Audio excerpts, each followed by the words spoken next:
E aí, meu povo? Boa noite, bom dia, boa tarde, não sei. Vai que você não tá vendo ao vivo ou me ouvindo numa plataforma aí querida de podcast. Ah, eu tô ouvindo na madrugada, ao lado da minha namorada, depois de um date, um dogão, um hamburgão. E chega, e depois hamburgão, aí, amiga. Ninguém faz nada quando come lanche, amiga. Boa noite. Come... Olha, mulher, no sol quente gente, desse. Eu errei na Foi ato falho? Foi. Ah, entendi. Perdão. Boa noite, Ângela Cristina, tudo bem? Boa noite, Tiratã. Eu hoje estou um pouco atabalhoada. Atabalhoada? Por quê? O que aconteceu? Nada. É por causa daquele negócio, daquele assunto que... Não, não é aquele assunto. Gente, há muito boa noite. Ah, vocês estão novelas turcas.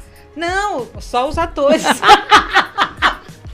Ai, gente, meu Deus do céu. O convidado Quanta de hoje bobagem. chegou aqui no Terra, nós tava rindo igual umas gralhas. É, não. Tava parecendo as maritacas quando elas...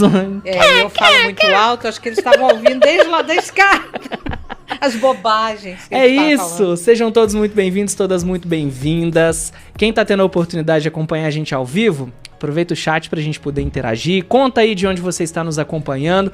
Como tá o tempo aí na sua cidade agora, hein? Porque aqui em Pouso Alegre tá chovendo pra dedéu, menina. Saí ali agora pra poder pegar a cadeira.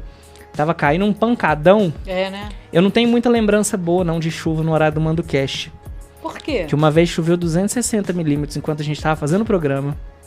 O ano passado? Não, em 2024, É. não foi? E aí, eu me minha lembro filha? dessa chuva. Foi triste pra minha carreira, porque o WhatsApp estava bombando e eu não podia nem sequer citar o que estava acontecendo, porque quem tava no podcast não tava entendendo, né? E quem escuta depois não entende também. Verdade. Mas enfim, é sobre isso, gente. Hoje o nosso episódio vai conversar com uma pessoa muito especial. A gente já conversou com ele em outras oportunidades, admira ele há bastante tempo. Ele é um cara, assim, gente, que é um showman, porque ele é multitarefas, ele faz de tudo. Pra começar, provavelmente as fotos que você vai ver dele na internet aí vai ser segurando as baquetas, porque é o carro-chefe dele. Mas esse cara tem tantos talentos que você vai se surpreender, você vai gostar de conhecer a história dele e com certeza vai ser convidado também a fazer perguntas pro nosso convidado. Ele é Moisés Santana, baterista, professor, palestrante, escritor. Menina, tem 2 livros dele aqui na nossa mesa hoje, a gente vai falar sobre eles, vai falar sobre carreira, sobre persistência e principalmente sobre você seguir os seus sonhos, fazer aquilo que você gosta. Esse é aquele episódio que você usa assim de chavinha, sabe? Pra acionar aquele gatilho mental, pra você acordar pra vida, minha filha. Pelo amor de Deus, quinta-feira, 12 de março, você tá aí ainda, desse jeitinho? Uhum. Tá, a louça você pode lavar depois, a gente combina isso, tá? Mas presta bastante atenção, seja muito bem-vindo, Moisés, meu amigo. Obrigado, Viratã, obrigado aí pela receptividade de vocês. Prazer enorme estar aqui, viu? Obrigado pela apresentação, né? Uai, que isso? Em algum momento eu fiquei olhando, será que sou eu mesmo ou outra Sim, pessoa é que vai o senhor. chegar aqui? Eu fico me perguntando como que ele conseguiu tempo, gente, pra chegar aqui. Esse homem é muito ocupado, minha filha. A gente trocava mensagem, eu acho que era só naquele intervalo que ele ia pro banheiro, sabe? Que você não tem como adiar uma ida ao banheiro, entendeu? Aí ele me respondia e falava, não, eu vou, fique tranquilo que eu vou. Me manda o que eu preciso fazer que eu tô muito animado. E aí, depois de 2 horas, ele mandava outra mensagem. Ai, meu Deus. Meu amigo, como estamos? E aí? Bem, tô feliz de estar aqui com vocês. Obrigado novamente pelo convite, é um prazer enorme, viu? Tem uma história... muito bacana com o Terra do Mandu, né? Enfim, quando eu lancei o livro, né? Vocês deram uma atenção muito especial. Muitas pessoas ficaram sabendo do livro por conta da matéria de vocês, inclusive.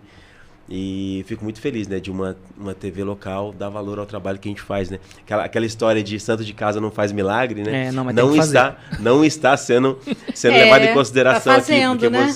enfim, vocês realmente têm valorizado não apenas o meu trabalho, mas o trabalho de várias pessoas aqui da região. Isso é muito especial. Então, parabéns pelo trabalho que vocês fazem, pelo podcast, por tudo, viu? Sua presença é especial também, viu? Obrigado. Seja muito sempre obrigado. bem-vindo. A esposa tá aqui também, viu, gente? É verdade, gente. Belíssima, Meninas, mas vocês não vão ver. a esposa dele tá aqui conosco. Quem sabe se rolar chuva de lá... Brincadeira. Vamos que vamos, gente. Começando o nosso programa, a gente sempre tem a maior referência de você na batera, né? Inclusive aprendi que é baterista, não é bateirista. O disléxico que aprendeu isso ontem. Isso começou lá atrás. Sim, sim. Eu queria que você já começasse contando pra gente de onde surgiu a paixão pela batera. A gente vai entrando dentro da sua história e descobrindo um pouco mais sobre você. Bora lá. Sim. Eu acho que assim como na maioria dos bateras que trabalham com música hoje, que vivem de bateria, eu acredito que eu me impressionei com o instrumento, né? Que são muitas peças, como eu falo, é complexo, mas ao mesmo tempo ele é arcaico, né? Aquela coisa de ficar batendo ali, é diferente de você ficar fazendo notas na guitarra, no violão. E eu lembro quando eu era pequeno, minha mãe, ela não queria que eu tocasse nem bateria, nem guitarra elétrica. Ela falava desse jeito. Achava que era negativo. Não quero filho meu tocando nem bateria, nem guitarra elétrica. Porque na época ela ainda era um pouco cabeça fechada e tal. Achava que não eram instrumentos legais. E me colocou numa aula de violão, não aprendi absolutamente nada, assim. E eu sou canhoto, né? Mas eu toco como destro na bateria. E eu lembro que o professor de violão tentava me ensinar a tocar ainda do lado canhoto. E ficava tudo mais difícil, eu detestava aquilo. Mas a bateria sempre foi o que me chamou mais atenção, assim, justamente pelo desafio. Eu acho que isso nasce com a gente, né? Essa vontade de fazer aquilo que é difícil é algo muito bacana. Eu acho que eu vou chegar nesse ponto quando a gente vai falando alguns princípios que me fizeram chegar onde eu cheguei, né? Com relação aos meus objetivos e tal. E eu acho que você ter essa coisa de você olhar e falar, cara, qual que é o caminho mais difícil? É esse, nossa, eu quero, porque é mais legal, é o mais da hora, eu quero seguir esse caminho aqui. Então eu tinha isso. Então eu comecei a ver, eu frequentava a igreja, meus pais iam à igreja, eu vi o pessoal tocando, né? E achava muito legal aquela galera tocando bateria. E comecei a ir curiar e ver como é que funcionava, até chegar em casa, montar, história clássica, pegar a panela e tambor e começar a fazer barulho dentro de casa. Que idade que você tinha nessa época? Essa época que eu conheci a bateria com 4 para 5 anos. Que eu conhecia a bateria, mas que eu comecei a fazer barulho, como eu falo, foi por volta de 7 anos. Que eu já começava, já sentava, já fazia um som assim, tudo sem ter aula nem nada. Então, isso que eu ia perguntar. Instinto. Isso aí foi por você mesmo, né? Autodidata. Instinto, você sentou lá e começou a tocar. Isso, foi muito natural, né? Eu escutava música, eu lembro que tinha algumas músicas que minha mãe... Meus pais são nordestinos, né? Minha mãe já faleceu, mas meu pai e minha mãe, eles eram paraibanos. Quer dizer, minha mãe era paraibana e meu pai é paraibano. Né? E essa coisa da música nordestina, do forró, do balanço na música, eles sempre gostaram muito e sempre ouviram muita música que tinha esse swing, né? E eu lembro que eu escutava, eu ficava ali agitado e meu pai tinha um pandeiro. E eu lembro uma vez que estava tocando uma música no som, eu corri, peguei o pandeiro assim, pequenininho, comecei a bater no pandeiro assim no ritmo. Meu pai falou, olha que legal, ele gosta, sabe, né? Então eu acho que a pulsação da música, ela veio antes da técnica, antes da bateria, porque é assim que acontece, na verdade. Tem um grande mestre, que inclusive foi meu professor, e eu tenho uma grande admiração por ele, que é o Kiko Freitas, que é um grande batera, que é o baterista do João Bosco. Ele fala isso com muita propriedade e muita riqueza de detalhes quando ele faz workshop. Que o pulso, ele tá onde o corpo se movimenta naturalmente, né? Se você toca uma música, toca o Parabéns Pra Você, uma criança de 2 anos começa a bater palma.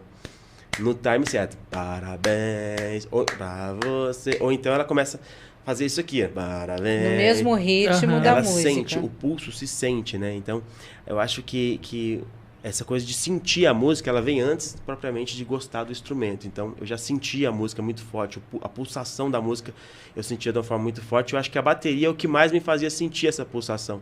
Aí, quando eu conheci o instrumento e comecei a tentar tocar, eu percebi que era o que eu gostava mesmo. Aí, eu nunca mais parei. Bonito, Nunca né? mais Chique, parei. chique demais. Ai, quisera a gente, né? Uai, eu tentei, menina, fazer aula de violão, foi triste. Meu sonho era aprender piano. Na verdade, eu comecei a fazer uma aula com o órgão da igreja. Sim. E era uma baita de uma responsabilidade, porque era um negócio de 150, 200, 300 anos. E você não poderia treinar, você tinha que tocar logo de primeira, certinho. E era uma rigidez, assim, tremenda. Eu falei, não é pra mim. Acabei adiando. Mas essa questão do instrumento, independente da percussão que seja, a pessoa acaba sentindo a parte dela na música, né? Sim. Eu acho que isso é o legal. Sim. Que no caso seu da bateria, e você citou o Kiko, né? Muito bem lembrado. vocês vestem a bateria, né? Exatamente. Dentro do show tem um momento especial ali que valoriza só aquele profissional que tá ali. Sim. Fazendo aquele som, e você consegue perceber, contrariando as ideias da sua mãe naquela época, que não era zoeirada, né? Não. Era um som que era compreensível e que ele tem uma parte especial dentro da melodia, né? Com certeza. Eu acho que a música, o instrumento musical, ela vira uma extensão do nosso corpo. As baquetas viram extensão dos nossos braços, os pedais extensão do nossos pés, né? E de uma forma que naturalmente, a gente se expressa no instrumento. Então, eu acho que essa naturalidade ao tocar, ela vem, obviamente, com muita prática, muita dedicação e tal. Mas é isso que é o fascinante da música, né? A gente pensa muito na hora de estudar, mas na hora de tocar a gente deixa fluir, né? Aquela coisa flui de uma forma tão natural, porque faz parte da gente já, né? A música tem essa coisa que é sensacional. Voltando ao assunto da mãe, que eu acho que é muito interessante a gente trazer o contexto aqui, ela deve ter ficado em pânico quando você tatuou, né? Quando você tatuou, ela deve ter ficado doida da ideia, né? Eu acho que eu ficaria. Como que foi pra você? Eu acho que o filho, o homem, ele tem uma conexão muito especial com a mãe, assim como a menina tem com o pai, né? Sim. Como que foi pra você driblar os primeiros bloqueios que você teve ali da sua mãe, dela não querer que você tocasse esse instrumento? E como que foi pra você a transição de um aprendiz, né, que você aprendeu sozinho e foi tocando a vida? Não sei se você chegou a cursar alguma coisa depois. Sim. Como que foi essa transição, por exemplo, mãe, parte que você aprendeu sozinho e parte profissional? Comecei a ganhar dinheiro com uma banda, por exemplo. Vou viver de música, que é uma parte muito arriscada da carreira, né? Com certeza, com certeza. Me conta como que foi esses três processos, essas três transições. Sim. Eu acho assim, que essa parte da mãe é uma parte complicada que eu acho que todo adolescente passa, né? E eu acho que foi bem na minha pré-adolescência ainda que eu tive um pouco de barreira, assim, por conta do rock, né? Minha mãe tinha um preconceito com rock, assim, com música pesada, e eu sempre tive uma personalidade muito forte. Mas, ao mesmo tempo, eu sempre respeitei muito, né? Meus pais e o que eles faziam por mim. Então, eu era do tipo assim, pô, se você não gosta disso, tudo bem. Eu continuo gostando, mas eu não vou te confrontar nem querer que você mude de opinião. Tá tudo certo pra mim. Então, eu lidava dessa forma, sabe? E eu lembro que minha mãe, uma época que enfim, eu sempre gostei de música pesada. Hoje eu escuto tudo quanto é tipo de som, gosto de vários gêneros musicais diferentes. Mas, principalmente na minha adolescência, eu escutei muito som pesado, mas coisa bem pesada mesmo. E eu lembro que minha mãe uma vez conversou com um amigo meu mais velho, né? E esse amigo me contou depois, falou, cara, sua mãe veio perguntar, cara, se era uma fase, se ia passar essa fase de rock, de música pesada. Mas porque... isso, Moisés, isso é amor. É amor, exatamente. Isso é amor, exatamente. Eu sou mãe, eu sei o que eu tô dizendo. Exatamente, eu concordo. É por amor que a mãe faz isso. Exatamente, é por amor, inclusive vou até depois contar outra história interessante. Mas acho que era um pouco do medo do estereótipo também, né? Sim. Mas é justamente isso. Porque as pessoas, elas não sabem o que existe depois daquela porta, né? Exatamente. E o que uma mãe não quer? Ela não quer que o filho sofra. E eu acredito que na época ela era bombardeada seja feliz. Só que na visão dela, eu acho que meu filho não vai ser feliz assim, ouvindo essas coisas, né? Tocando bateria desse jeito. Vamos falar o rasgado? Meu filho vai usar droga. Pode provavelmente, também, né? Porque o estereótipo que era trabalhado antigamente, principalmente em novela, né? Que a dona de casa assistia muito, era isso, né? O metal, o rock, eles sempre eram associados a uma fase meio psicótica da vida, assim. Exatamente. É o que rolava muito. Então, acho que tinha isso, sabe? Só que aí eu até brinco que minha mãe foi tipo o pai do Dexter. O seriado Dexter. Ela percebeu que não ia ter jeito, que eu ia pro rock mesmo. Aí o que ela começou a fazer? Ela começou a pesquisar e conhecer bandas evangélicas, bandas cristãs, que falava que seja católica, ou seja, protestante. Chega um Rosa de Saron. Exatamente, que era um som pesado, mas que tinha uma mensagem bonita, e começou a me dar CD de presente. Eu tenho até hoje um CD da banda. Tá aqui, meu filho. pra você ver. Ela tentando vai lá fazer tocar com eles. Por osmose, né? Exatamente. Ai, agora vai dar certo. Vai dar certo. E eu acabei gostando. Tem várias bandas que eu gosto, que são desse segmento, até hoje eu escuto. Então, acho que foi uma estratégia. Mas eu entendo essa questão do medo ainda continuando nessa parte, né? Do medo do desconhecido, né? Inclusive, quando eu quando eu conheci a Dani, né? Pra gente começar a namorar, os pais dela também era muito... É amor, viu? Foi por amor. Era muito contra essa questão de rock, né? Banda. De banda, de tudo isso. E eu tocava, tal, já tinha banda, já era ativo, já trabalhava com isso, dava aula. Só que aí, olha pra você ver como é que é complicado. Eles moravam perto de uma pessoa um cara que, enfim, não trabalhava, não fazia absolutamente nada, ficava num quartinho o dia inteiro tocando bateria, usava droga pra caramba, era muito louco. Meu o cara Deus. pirou de tanto usar droga, foi internado um monte de vezes, já quebrou a casa dos pais, enfim, uma série de histórias ruins. Então, a única referência que eles tinham de um baterista de rock era esse vizinho. Do extremo, Então, eu aceitei de uma forma muito positiva, depois que eu entendi as coisas, que eu criei uma certa maturidade. Falei, cara, se eu fosse o pai, eu ia pensar a mesma coisa. Falei, não, baterista gente, de rock, assusta, Deus me né? livre. Assusta. Não? Assusta mesmo. A mãe, então, nem se fala. Mas as coisas foram acontecendo. Aí, como você perguntou, aí o mais engraçado é isso, né? Eu acho que a gente às vezes não dá muito valor para uma criança, um adolescente, um pré-adolescente pensa e diz, né? Mas eu tomei a decisão de viver de música e trabalhar com música com 12 anos de idade. Olha só. Com 12 anos foi quando eu realmente conheci a música a fundo. Eu morava em Campos do Jordão e eu tive a oportunidade de fazer um teste e entrar numa orquestra, uma orquestra de metais que tinha na escola, a escola Irene Lopes Sodré, o nome da escola. E tinha um projeto da prefeitura, que era uma orquestra e eu ouvi dizer que tinha uma orquestra, eu estava louco para estudar música, nunca tinha tido aula com ninguém. E aí eu cheguei lá e entrei nessa orquestra, eu consegui entrar. Entrei numa vaga para tocar prato, que era a única vaga que eles tinham. E depois eu fui passando até chegar ao ponto de ser o baterista da orquestra. E aí lá eu comecei a conhecer a parte teórica, estudar a teoria musical e conhecer um pouco mais a fundo a importância que a música tinha e o tamanho desse universo, né? Aí a partir daí eu falei, nossa, eu quero... É isso. Paixão total. Eu quero que a música faça parte da minha vida definitivamente, assim. É tanto que esses dias eu estava conversando com um amigo sobre videogame e ele falando, pô, o videogame e tal. Eu falei assim, olha, eu joguei o Mega Drive, né? Mega Drive eu tive, aí o Super Nintendo eu tive. Também é o único videogame que eu comprei de novo, que eu tenho até hoje, que eu gosto. E aí o PlayStation 1 eu comprei quando tava no comecinho. E aí eu troquei por um pedal duplo de bateria. Ai, nunca o mais... movimento inverso de todo mundo. Aí eu falei, peguei o videogame e troquei por um pedal duplo de bateria. Naquela época era fácil, gente, que o CD era pirata. Era fácil, é verdade. Hoje em dia é difícil, hein? Hoje em dia não tem como mais não, filho, tem que comprar mesmo. É verdade. E uma das coisas que a gente estava comentando antes de começar o programa aqui é que muitas vezes a gente não sabe dosar realmente a nossa paixão, né? Sim.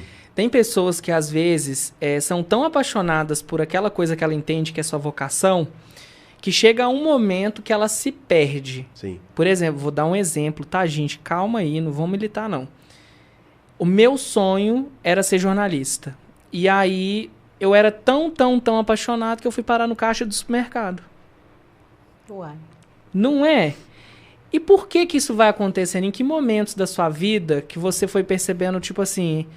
Percebendo não, né? Foi intuindo. Ai, talvez não vale a pena. Teve alguns momentos, assim, tortuosos que você possa falar pra gente aqui que... Olha... Te afastaram um pouquinho do seu sonho? Ah, você fala... Enfim. Dinheiro provavelmente foi uma delas, sim, em algum momento, né? Eu percebi, quando eu terminei o colegial, não sei se hoje fala colegial, como é que fala? Ainda é isso, né? É ensino médio. Ensino médio, isso. Quando eu terminei o ensino médio, eu percebi que eu não ia conseguir ganhar dinheiro com música. E eu nem sabia os recursos que tinha para ganhar dinheiro. Daria para ganhar, mas eu não tinha noção de como é que isso ia acontecer. Aí eu me peguei e falei, cara, vou ter que fazer alguma coisa. Vou ter que estudar alguma coisa. E aí eu falei, pô, preciso estudar alguma coisa que faça sentido para mim e tal. E eu sempre gostei muito de arte, de uma forma geral. Gostava muito de desenhar. No meu livro eu conto a história que eu tinha vontade de ser cartunista, né? Teve uma época que eu quis ser cartunista. Tem uma história longa, inclusive, em cima disso. E aí eu fiz publicidade. Para fazer publicidade. Me formei em publicidade. E aí, quando eu terminei a faculdade, eu ficava pensando na faculdade. Falei, acho que eu vou focar em uma agência que faz jingle, que faz música para propaganda. Aí eu consigo vincular. E eu já estava maquinando. Como é que eu vou vincular para mim ganhar dinheiro? Porque não era só ganhar dinheiro. As primeiras aulas de bateria que eu dei, eu tinha 17 anos. 17 para 18 anos, assim. E não podia cobrar caro. Não, era baratíssimo. Porque senão não tinha aluno, né? Não, exatamente, era baratíssimo. Eu nem tinha experiência para conseguir cobrar caro. Mas antes disso, né, eu lembro que quando as pessoas iam falar comigo, eu sempre fui uma pessoa assim, eu absorvo, por exemplo, eu não sei nada de podcast. A gente vai conviver, sei lá, vamos ficar aqui 2 dias. O que eu aprender com você, eu vou mastigar muito aquilo. Mas muito. Vou remoer muito aquilo. E vou passar para alguém. E vou tentar passar. Se alguém me perguntar, se alguém quiser aprender, eu vou tentar passar aquilo para alguém da melhor forma possível. E eu vou mastigar muito aquilo. Eu acredito muito no básico, sabe? O básico bem aprendido vale mais do que o complexo mais ou menos. Então sempre foi muito assim. Eu lembro que uma vez, eu ainda quando eu era mais novo, que frequentava igreja e tal, tava precisando de um baixista. Eu já tocava bateria e tava precisando de um baixista. Ninguém tocava baixo. Então eu cheguei para um cara que tocava baixo assim, mas ele tocava guitarra e baixo, né? Falei, você consegue me ensinar onde estão as notas do baixo? Daí ele falou, tá aqui, ó, dó, ré, mi, fá. Aí dó, ré, mi, né? Fá, lá, fá, sol, lá, si e tal. E aqui tem si, mi, lá, beleza? Esses aqui. Ensinou só o básico dos básicos das notas. Falei, beleza. Aí o que eu fiz? Cheguei em casa sabendo só o lugar das notas, comecei a olhar umas cifras e tocar com as notas que eu sabia. E não me pergunta como, mas passou uns dias eu tava tocando na igreja, acompanhando com baixo, tocando baixo. E tinha nota que eu não sabia nem qual que era, eu só ia pela altura. Seguindo. Falei, pum, aqui, ó. E o pessoal perguntava, que nota é essa? Eu falei, não faço ideia, deixa eu ver aqui. Eu acho que é Fá? Não sei. Eu não sabia, mas eu ia seguindo. Mas assim, o que ele me passou, eu tentei absorver. Então eu tinha esse lance de tentar absorver as coisas e passar adiante. Tentar absorver e passar adiante. Então quando eu comecei a dar aula, mesmo sendo uma pessoa sem muita experiência, mas o pouco que eu sabia, eu passava. E eu sempre tentei passar aquilo que fez diferença para mim. É tanto que na metodologia da escola mesmo, da escola do Estúdio Cabana, que hoje é uma escola de música e estúdio, e sempre que eu dei aula, eu sempre tentei fazer isso, né? Sempre tentei passar adiante aquilo que eu aprendi que funcionou para mim. No livro também, eu fico muito feliz em reler o livro, que nem hoje estava relendo algumas coisas assim, do livro, e eu fico mal feliz, porque não é uma coisa feita estrategicamente. Eu não fiz para engajar, eu não fiz para ter estratégia para dar certo isso, dar certo aquilo. Eu não fiz, não, vou fazer isso aqui porque vai virar isso. Não, eu só fiz porque era a minha verdade, eu queria fazer. E é muito assim, o que funciona para mim eu passo adiante. A pessoa fala, nossa, mas isso aqui, o certo, a técnica certa é assim, ou a técnica é desse jeito. Eu falei, não, sim, beleza, eu estudo e tenho obrigação de saber qual a forma correta de fazer as coisas. Mas o que vai me diferenciar como um educador de bateria ou de qualquer outra coisa é a minha vivência, a minha experiência com aquela técnica que eu estou ensinando. E aí você desenvolve um método, né? Exatamente.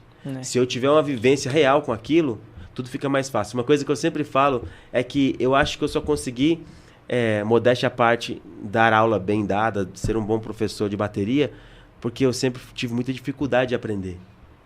Eu sempre tive muita dificuldade de aprender. Tudo que as pessoas aprendiam, de certa forma, ou aprendem até hoje de uma forma mais fácil, eu sei que eu apanho muito mais para aprender. Eu tenho essa dificuldade. Só que a clareza dessa dificuldade é o que me ajuda a saber que nunca vai ser fácil. Sempre vai ser difícil. E saber que você vai encarar alguma coisa que a dificuldade já está ali. Está te esperando, a dificuldade está ali. Eu preciso fazer, vai ser difícil porque você não tem facilidade, mas você vai apanhar pra caramba para fazer. Então se prepara, que você vai ter que ficar a noite sem dormir, você vai ter que fazer muito mais horas de estudo, vai ter que se dedicar, vai ter que fazer calo na mão. Não adianta, não espera facilidade, que não vai ter facilidade nenhuma. Isso é muito bom, porque faz com que eu entre assim com muita tranquilidade. A dificuldade eu já sei como lidar com ela. E qualquer pequena conquista já me dá muita alegria, eu já fico muito feliz. Ao contrário de repente, quem tem muita facilidade. Eu acho que as pessoas que têm muita facilidade, ela às vezes não dá valor às pequenas conquistas. E não sabe lidar com a dificuldade. Né? Vem a dificuldade... No imprevisto. No imprevisto, exatamente. Então eu acho que você saber que você... Nossa, mas você não tem facilidade para isso, você não tem talento para isso, você não é bom nisso, você vai ter que se dedicar muito para conseguir ter algum resultado. Então, vai e se dedica. Você tá falando, eu tô vendo a minha experiência profissional nesse rolê todo. Porque é muito isso, assim, da forma que você traz, porque, por exemplo, a gente, para fazer as transmissões, a gente tem softwares que a gente usa, cada um tem uma forma de usar, cada um... Tem um programa que ele só aceita que você coloque o USB no plug tal. Tem sempre um get-get, gente. Não adianta. Aí você vai lá... É sempre o mesmo parto todo ano, quando eu vou ensinar alguém o meu trabalho para eu poder tirar férias. Toda vez, Joãozinho, que tá aqui atrás fazendo a parte técnica desse episódio, sabe muito bem. E ele sabe, por exemplo, quando eu vejo na dificuldade que ele está tendo, o quão eu sou obrigado a mudar a forma que eu trabalho. Olha que legal. Porque se eu passo todo o peso que eu faço todo dia e não sinto esse peso, sim, mas a pessoa que tá ali crua sente, eu preciso recalcular a rota. Sim. Urgente. Urgente. Então, assim, cada ano que passa a gente amadurece mais. O software tá com a mesma carinha de sempre, desde 2020, mas o método ele tem que se renovar à medida que você vai percebendo que as pessoas talvez não aguentem tanto o peso ou que não entendem tão bem quanto você. Sim. Certas particularidades, às vezes. Sim. E a gente, às vezes, quando tá aqui no estúdio mesmo, teve a minha última férias que o Joãozinho mandou uma mensagem pra mim. Tô apavorado que tá travando tudo, eu não sei o que tá acontecendo. Eu falei, João, Ctrl Shift T, faça isso. Ele, o ira do céu. Era isso. E aí o negócio ao vivo, né? E toda aquela adrenalina, porque o ao vivo ele dá uma dor de barriga na gente, que é um negócio que... E antigamente, né, antes do João, do Gilson estarem aqui fazendo a técnica, era eu que fazia no programa. Então ficava um computador aqui, nossa, mesa, eu conversando com você, tocando trilha e xinga, não sei o quê. E aí, pra mim, eu não sentia nada, assim. Pra mim era normal, não sentia peso. Depois que eu parei... Mas é que você já estava acostumado assim, né? Gato, não é fácil, não. Aí eu dei uma segurada. E é muito legal esse tipo de troca que você tem, inclusive de aprender com seus alunos, que é um feedback de um aluno seu que eu recebi. Que ele consegue te passar coisas, você percebe na dificuldade essa troca legal. Sim. Vamos falar do estúdio, então, bloco 3? Vamos lá. Bom, o Moisés, agora você é proprietário aí do estúdio Cabana Drums, né? Sim, isso. Ótimo, maravilhoso. Pode falar muito drums? Pode ser do jeito que ficar melhor. Sem problema. Drums é chique, eu sou né? Antigona, né? Não, porque ela... Tracy Chapman. Eu sou uma senhora já, eu tenho leitura de incrível. Ai. Então, o Cabana Drums, né? Sim. É o estúdio do Moisés, gente. Como é que você chegou nesse estúdio, Moisés? Como é que começou tudo? Esse estúdio, ele é a resposta do que você tinha me perguntado, sobre linkar as coisas para tudo fazer sentido. Eu sou muito observador, então eu comecei a analisar o mercado. E aí, infelizmente, existe uma coisa que acontece muito no mercado baterístico brasileiro, que você vê grandes nomes da bateria, por exemplo, chegando na velhice e tendo que fazer rifa para pagar tratamento médico. Entendeu? Assim, é triste isso. Um nome gigantesco que tocaram sucessos que até hoje toca nas rádios e tendo que fazer isso, porque faltou um pouco de planejamento, né? Eu penso assim, porque eles viveram em função da sombra de alguém ou às vezes eles alimentaram tanto, talvez, eu vou falar aqui uma coisa especulatória, mas o ego deles, que esqueceram de pensar no futuro. Por que eu falo o ego? Porque o ego é perigoso. É muito perigoso. E uma coisa que eu sempre falo é que a nossa vontade de crescer não pode ser maior que o nosso ego. Né? O nosso ego ele tem que ser sempre menor que a nossa vontade de crescer. Porque chega num ponto onde não adianta, você vai trombar com isso. Você vai falar, caramba, nossa, mas eu tenho que continuar sendo, Cabana Drums hoje tem 4 professores, né? Tem 4 professores de bateria contando comigo e mais a Gabi, né? 5 professores, né? Mas chega num ponto que você fala, não, como assim outros professores? Não, eu sou o único que sabe as coisas aqui, eu sou o único que tem capacidade para dar aula, ninguém ensina como eu ensino, ninguém faz isso, de jeito nenhum. Mas isso é ego, né? É um ego que me permite, ele me trava o negócio. Né? Então eu acho que a gente tem que ter muito cuidado para não misturar as coisas, o pessoal do profissional. Então eu comecei a analisar que muitos caras, eles chegavam no final da vida, não conseguiam dar uma vida digna, ter uma vida digna e dar uma vida digna para a família deles. Eu lembro o Maurício Leite, que é um grande batera também, contando uma vez que ele encontrou o Albino Fantozzi, que é um cara que gravou muita gente no Brasil inteiro, um batera muito respeitado, muito bem sucedido também. E ele encontrou ele no aeroporto uma vez. O Maurício Leite estava começando a carreira e conversando com o Albino. E o Albino falou um negócio muito legal pra ele, né? Ele contando dos planos dele, daí ele falou uma definição de sucesso que eu achei muito legal. O Albino falou assim pra ele, olha, o sucesso, ele não é medido no ontem e nem no hoje. O sucesso mora no futuro. Em se de fato você vai conseguir ter uma vida digna por meio do seu trabalho e dar uma vida digna para quem confia em você, para quem você tá ali, né? Sua família, as pessoas que estão dependendo de você, né? Então o sucesso ele mora no futuro, ele não mora no passado, eu fiz isso, eu fiz aquilo, ou eu sou isso, ou eu sou aquilo. Isso aí é ego, entendeu? O sucesso mora nas coisas que deram certo, né? Exatamente. E a gente vai ver isso no futuro. Eu sempre tive essa preocupação. Eu me preocupava muito. Se vocês lerem meu livro, vocês vão ver que o sentido de tudo, de sonhos, tal, obviamente tem a história dos sonhos reais, que eu vendia sonho na rua mesmo. Por isso que o garoto que vendia sonhos, que era bem na idade que eu comecei a querer viver de música, que era com 12 anos, eu vendia sonho na rua. E eu lembro que eu aprendi a vendendo sonho na rua. E eu sei o quanto que isso é importante. Você saber vender, independente do que você faça, você tem que saber vender, tem que saber se vender, tem que saber vender aquilo que você faz. Precificar. Exatamente. Porque senão não adianta nada. Entendeu? Se você não souber vender aquilo que você tem de valor, o mundo nunca vai saber do que você é capaz, o mundo nunca vai saber o que você tem para oferecer. Ai, coitado de mim. Não sei vender, não. Não sabe, não. Você já é vendida, mulher. Então, meu filho, eu não sei vender nada. Nem a mim mesmo. Aham, Cláudia, senta lá. Eu tô vendo ele falar aqui, ó. Claro que não, senão eu tava rica. E eu não tô. Mas eu acho assim que... Mas a gente se vende... Eu falo, não é só o sentido literal da venda, né? Eu brinco no livro, e enfim, quando eu tô conversando a respeito disso, e algumas palestras que eu fiz também, eu sempre falava isso, que o mundo é uma grande gôndola, né?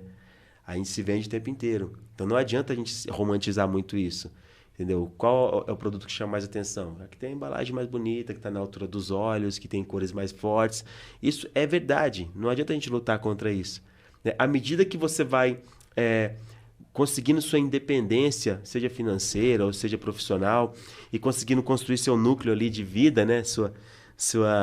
O ciclo de confiança, e enfim, você começa a depender cada vez menos dessa venda que você precisa estar fazendo o tempo inteiro. Mas a realidade é essa, né? Para a gente chegar e conseguir dar algo de valor para as pessoas, ou mostrar algo de valor para as pessoas, a primeira impressão é venda. Infelizmente, a gente não pode fugir disso, né? Não. E faz parte.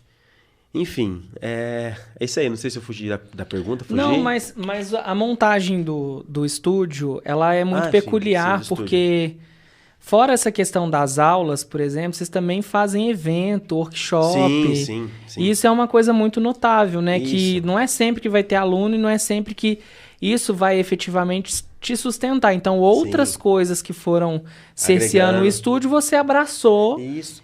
Exatamente. Eu acabei saindo um pouco do assunto, que isso aqui é sobre o estúdio. Mas foi justamente o que eu percebi. Eu percebi que eu precisava ter um lugar onde eu conseguisse centralizar mais trabalhos, né? Foi justamente o que eu percebi. Eu preciso ter esse lugar. Só que para isso eu precisava levantar recursos. Então eu chamo de empreendimentos estratégicos para a construção de sonhos futuros, né? Então eu tive várias coisas. A gente teve agência de publicidade, né? A gente trabalhou, teve uma agência de publicidade, a gente teve uma quadra de futsal. Então várias coisas assim. A gente uma vez montou uma sala de aula de jump. A gente foi lá em Guarulhos com um casinho pequenininho, né, Dani? Um casinho pequenininho, colocou 12 jump, mas eu e ela dentro. Jump é aqueles que não desmonta. Não me pergunta como é que a gente fez isso. A gente colocou... Que bom que a PRF não parou vocês, hein? Exatamente. A gente colocou lá, foi lá em Guarulhos, num buraco assim, comprou... A gente conheceu o cara pela internet, né? Trouxe 12 jump, mas eu e a Dani, a gente no carro só aqui entupido de jump. E aí montou uma sala de jump no espaço que a gente conseguiu lá da mãe da Dani, né? Que ela tinha um espaço lá que estava parado.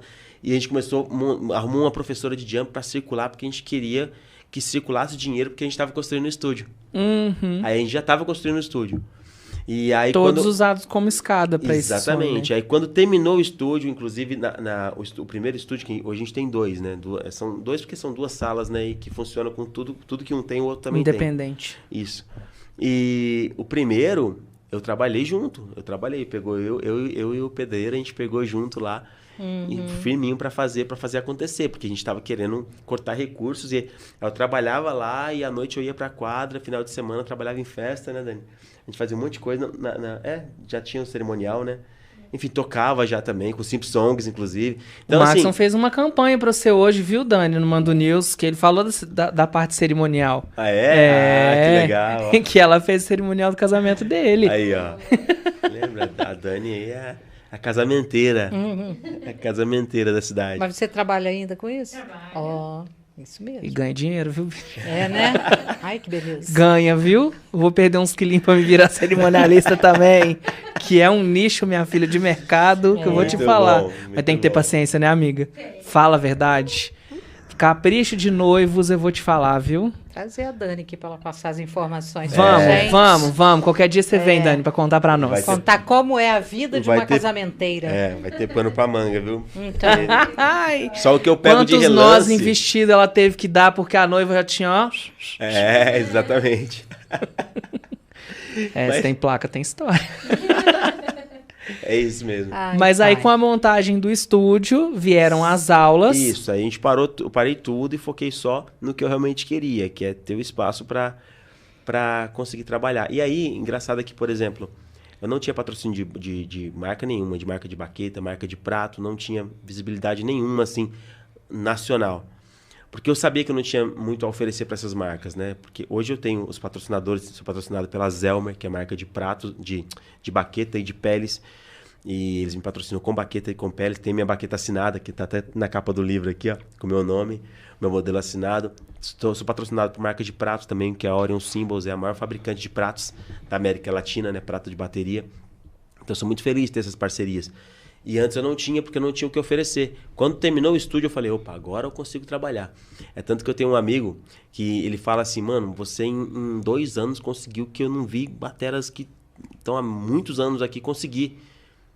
E aí eu falo justamente isso. Então, eu fui estratégico. Eu sabia que enquanto eu não tinha nada para oferecer, eu precisava estruturar a raiz do meu negócio, da minha vida, da minha profissão, para depois eu começar a procurar essas parcerias. E quando eu procurei, eu já tinha isso. Aí eu tinha estúdio, aí a gente começou a agregar. Eu comecei dando aula sozinho e fazendo ensaio no estúdio, era só isso. Depois a gente colocou a gravação. Aí eu fazia as aulas, fazia um ensaio, e as gravações, eu fazia a captação e mandava alguém mixar. Aí eu fui percebendo que sozinho não dava para fazer mais. Eu cheguei no teto, assim. Cheguei no teto de sozinho, tá exausto. E falei, pô, se quiser crescer, eu realmente vou ter que mudar um pouco minha mentalidade, que ainda tinha um pouquinho do ego. Sabe, não, só eu consigo E fazer... o ciúme?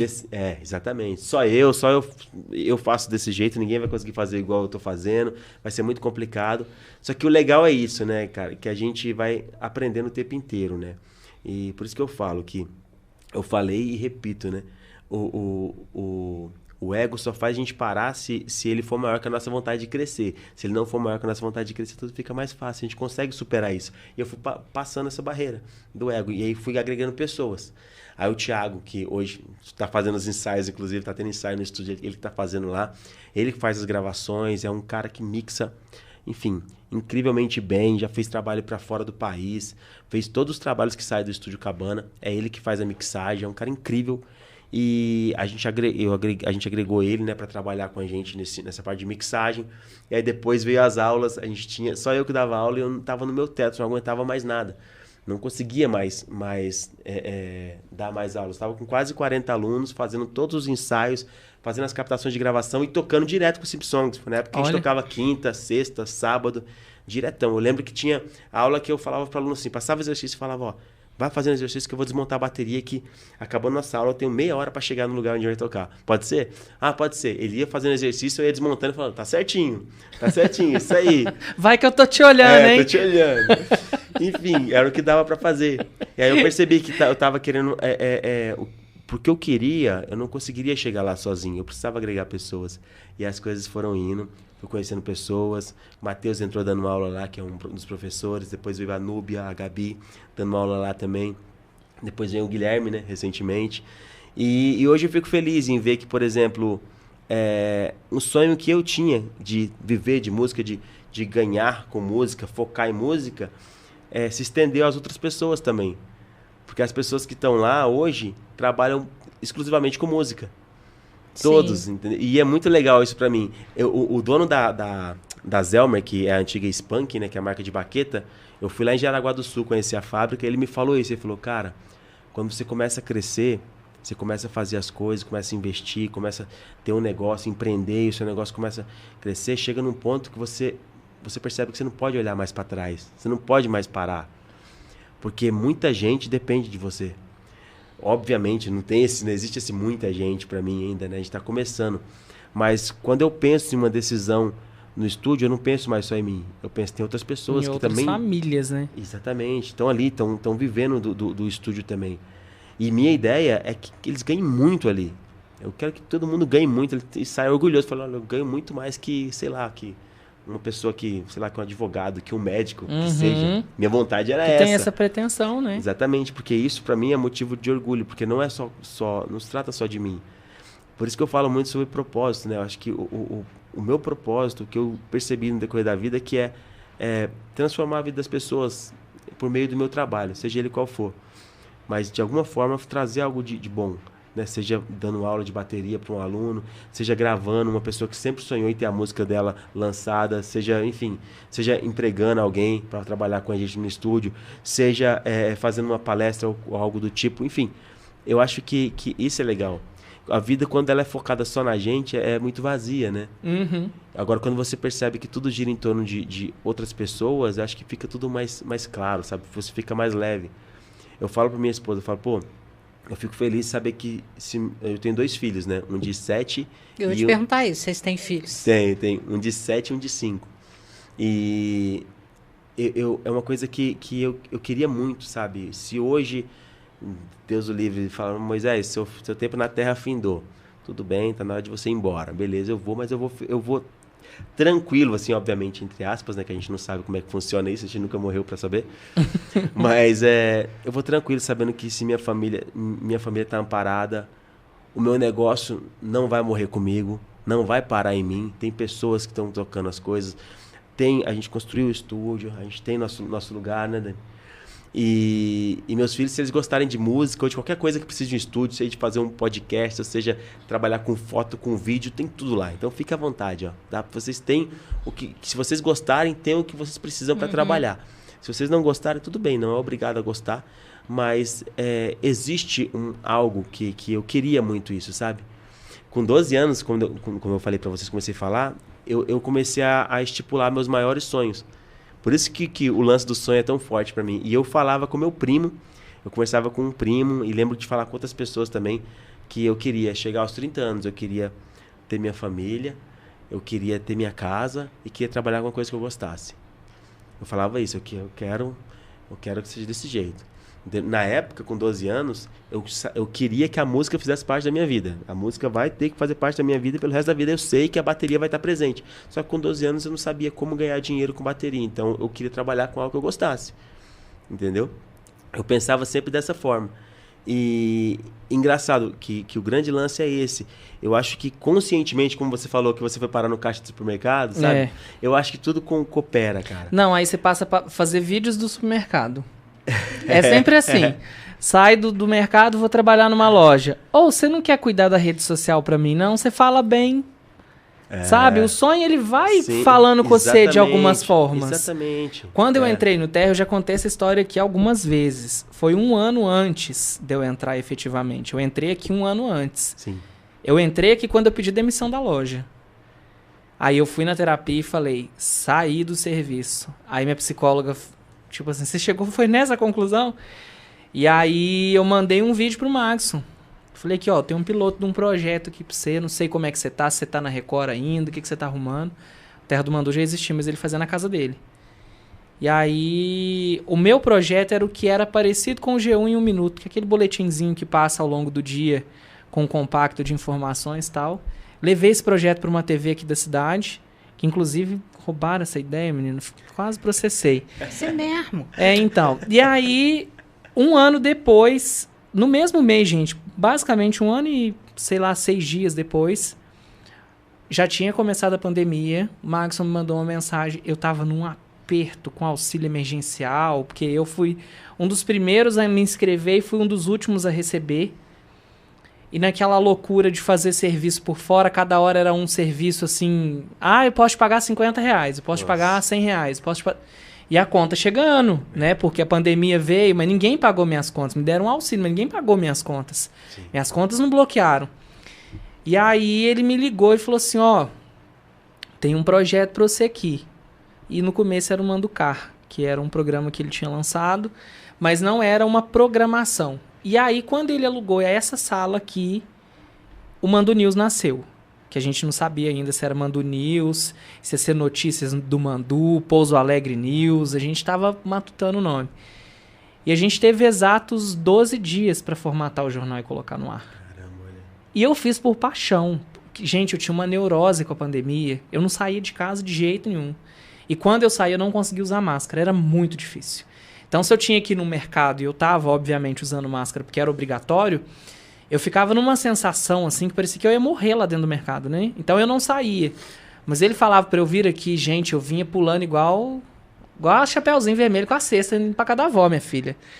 E aí, quando realmente aconteceu, quando a gente entrou no ar, nossa, foi um negócio muito louco. Eu cheguei em casa, minha coluna, isso o Marcos não sabe, minha coluna travou, de tão emocionado que eu fiquei. Eu cheguei em casa, minha coluna travou. De tanta loucura, porque assim, essa questão mesmo de flerte, né? Que você vai flertando com o seu sonho. Eu entendo que muitas coisas, às vezes, as pessoas notam e te falam, mas muito é do acaso. Sim. Do acaso. Eu mesmo sempre seguia jornalistas que eu gostava. Gosto do Carlos Nascimento. Ele não posta muito. Vou seguir. Gosto do Evaristo Costa. Sigo o Evaristo. Aí um belo dia, um jornalista que eu gosto muito da Band News me notou. Falou, rapaz, eu já vi uns vídeos seus e tal. Você fala bem. Você nunca pensou em fazer jornalismo? Aquilo que tinha um dia... E eu não fiz jornalismo. Pra você ver como é que é as coisas. Tudo que pra mim já não fazia tanto sentido, naquele momento vem um déjà vu e volta tudo como se... no mesmo lugar. E sem poeira, sem nada. Do mesmo jeitinho que você deixou. Adormecido ali e tal. Por isso que eu perguntei sobre essas questões de viradas. Porque a minha virada foi em 2004. Assistindo Carlos Nascimento no Jornal da Band. Eu lembro até... Eu tenho vídeo, gente. Eu gravei com o meu celularzinho, sem vergonha, eu tenho até hoje. O dia que ele estreou na Band, o Carlos Nascimento apresentava o jornal Hoje, antes da Sandra e do Evaristo. E aí ele tomou uma decisão na vida dele de não trabalhar mais na Globo. Ele saiu da Globo e foi pra Band. Sim. E pra todo mundo aquilo ali era um... Pra Band, obviamente, era um baita de um status, mas pro profissional era tipo um decréscimo, né? Você tá saindo da TV mais assistida, de um horário de prestígio, que é o horário do almoço, para poder ir para um jornal que não tem tanta expressão. E aí entrava assim, a câmera, a gente fala que é a grua, né? Que é uma câmera que ou ela tá sobre um trilho, ou ela tá flutuando. Hoje a gente tem muita tecnologia, raramente tem pessoas operando, geralmente são máquinas. Mas vinha um cinegrafista em cima de um carrinho sendo puxado por outra pessoa para ir puxando a redação. Pra ele fazer o panorama, isso. Né? O Jornal da Globo tinha isso também, na época da Ana Paula Padrão. Uhum. E ele vinha puxando, aí começava uma voz, está no ar o Jornal da Band, com Carlos Nascimento. E eu achava muito bonito que quando o jornal encerrava, tinha uma trilha triste. Era a mesma trilha sonora do jornal, numa versão triste. E no final do programa, aparecia a assinatura do Carlos Nascimento, como se ele estivesse realmente escrevendo na tela. E aquilo me marcou tanto, sabe? Que aí eu ia pesquisando. Ficava pesquisando. Nossa, deixa eu ver.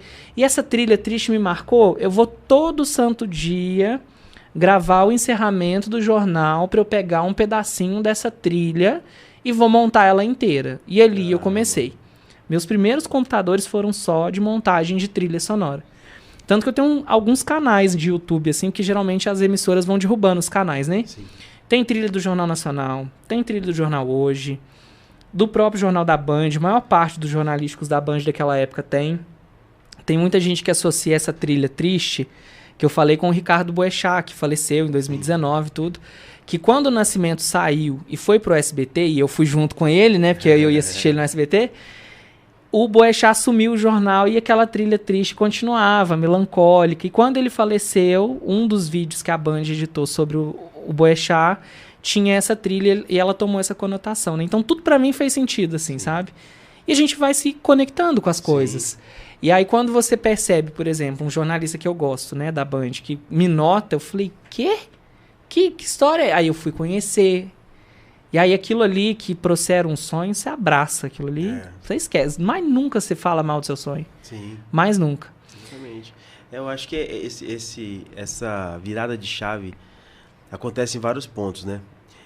Para escrever o livro, por exemplo, eu nunca me achei uma pessoa capaz de escrever um livro. Mas sempre gostei muito de escrever. Eu tenho textos, eu tenho um caderno cheio de... Eu sempre escrevia muita música. Se eu tinha alguma ideia legal, eu escrevia. E isso desde adolescente. Eu sempre gostei bastante de escrever. Mas nunca me achei capaz de escrever. E eu lembro que na faculdade, no último ano, a gente fazendo o TCC, eu lembro que chegou na pré-banca, a gente teve uma reunião com a Ellen, que é jornalista, inclusive. Já teve aqui, Ellen Moraes. Isso, Ellen Moraes, para fazer uma avaliação do nosso TCC. E ela falou, olha, gente, é TCC em grupo, né? Falou, vocês vão ter que reescrever o trabalho inteiro, porque tá muito ruim. Nossa. E na época... E ela é franca, assim, ela é muito franca.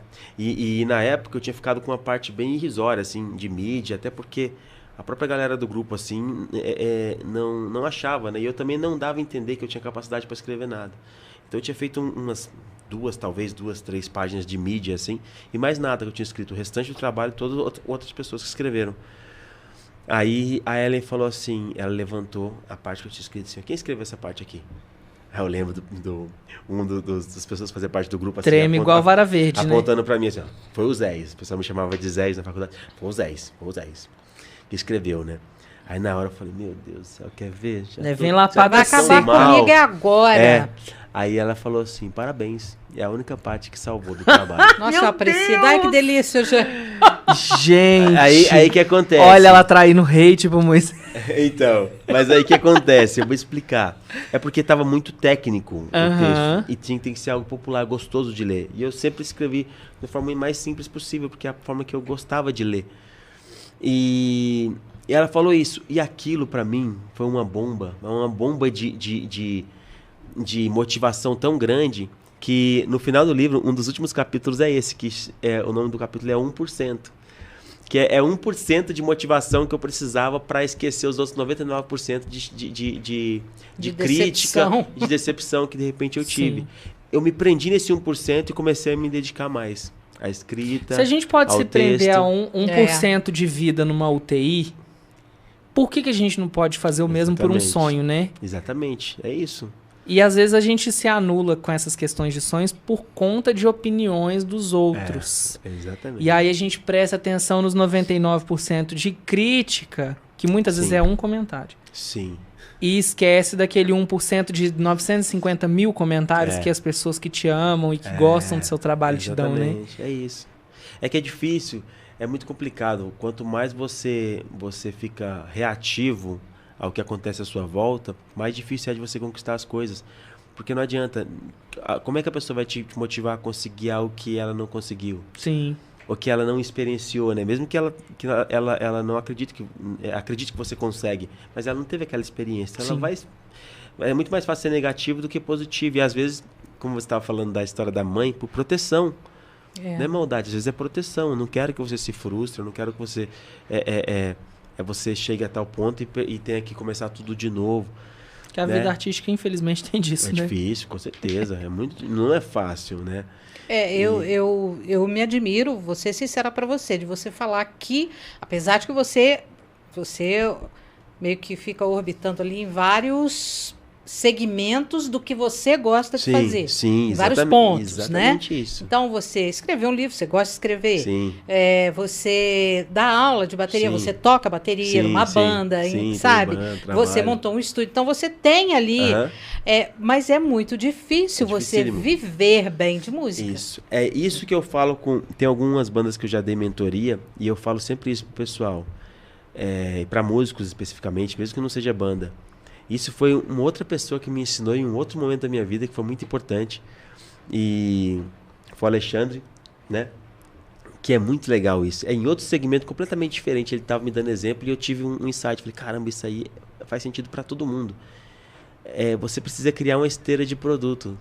Você precisa ter uma esteira de produtos. Quanto maior a sua esteira de produtos, dentro do teu segmento, muito mais fácil você rentabilizar, porque são várias pernas, vários braços, vamos dizer assim. Quando um está mais fraco, o outro está mais forte. Então, eles vão se sustentando.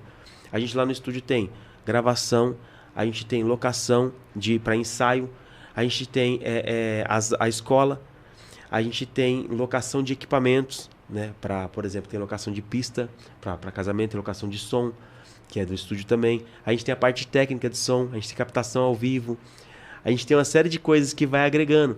Tem as mentorias que eu vendo e tem os eventos que você comentou, os workshops, que a gente faz vários workshops lá, que é legal pra caramba, que você motiva as pessoas a continuarem estudando e você ainda traz pessoas conhecidas para conhecer o seu negócio e saírem falando muito bem da sua empresa. Isso vai gerando um marketing espontâneo muito legal. Então, assim, são vários braços que você começa a ver que eles vão se fortalecendo, né? E chega num ponto que você fala, caramba, olha como é que tem muita coisa para sustentar. Então, as coisas vão sendo dessa forma. O problema, eu acho que da maioria das pessoas que às vezes elas sonham muito em viver de música, mas elas não planejam. E eu falo assim que um sonho sem dedicação diária e sem planejamento é ilusão, né? Não é sonho. Sonho tem que ter dedicação diária, tem que ter planejamento para acontecer. Sim. Tem que se dedicar um pouquinho a cada dia por aquilo. E falta um planejamento, um pensamento assim, peraí, eu quero viver disso, mas como é que vai funcionar? Colocar na ponta do lápis e deixar o ego de lado. O ego é o maior inimigo do músico. É o maior inimigo do Mas acho que de todo mundo, qualquer né? pessoa, né? Todo mundo. Mas você ter o ego frágil, Sim. assim... Mas você sabe vê qual um é o reality problema? show, Sim, a pessoa tá com ego lá em... Não, gente, vira uma chacota, né? Não, mas sabe qual é o problema que eu falo do músico? E todos temos, viu? Todo Sim. mundo tem ego. Só que o problema do músico em si é porque, por exemplo, tem momentos, por exemplo, que hoje eu não tô no palco. Eu tô no backstage. E é mais interessante eu estar no backstage do que estar no palco naquele momento. Porque eu consigo fazer mais, eu consigo agregar mais e eu consigo fortalecer mais meu negócio estando no backstage do que estar no palco. Uhum.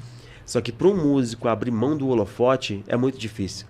É tanto que a música no Brasil, as bandas, os cachês são tão baixos justamente por isso. Eles se submetem a tocar por cachês irrisórios só para aparecer. Os cantores sertanejos, por exemplo, eu conheci o Bolha, que tocou com o Henrique e Juliano, estourou com o Michel Teló, que é um grande amigo, baterista deles, e ele falou isso pra mim, ele falou, cara, eu tô há 72 horas sem dormir, o dia que ele veio fazer um workshop aqui, tô há 72 horas sem dormir, cara, é terrível, cara, tô cansado pra caramba, e eu não posso sair fora, cara, porque se eu reclamar, tem uma fila com 50 cara que toca de graça, só pra aparecer, entendeu? E cara bom. Isso é muito cruel, né? É muito cruel. Moisés, né? Então, Eu assim, acho. mas por que acontece isso? É o ego. Eles querem sair postando, sou baterista do... Pode ver que baterista nenhum para lá com o... Como é que é o nome dele? Como é que é o nome dele lá? Do cabelinho assim, da barbinha? Aquele famosão. Gustavo Lima. Exatamente. Pouquíssimos bateristas... É difícil um baterista parar com ele. Eu não tô criticando... A pessoa em si, ele tá dentro do sistema. Se as pessoas estipularam um piso salarial que tá ok para eles, ele vai em cima daquilo. Mas imagina só, você fala, nossa, mas os caras ganham muito dinheiro. Beleza, você faz as contas. Eu lembro de uma situação, eu não vou falar os números exatamente, enfim, só para não ser antiético também, mas vamos supor, o cara falava que ganhava, sei lá, 15 mil por mês. Entendeu? Aí você fazia uma conta, falava, pô, 15 mil por mês, pessoal. Show. Nossa, então. Ai, meu Deus. O cara fazia uns 20 a 30 shows por mês. Então. Vamos colocar 20.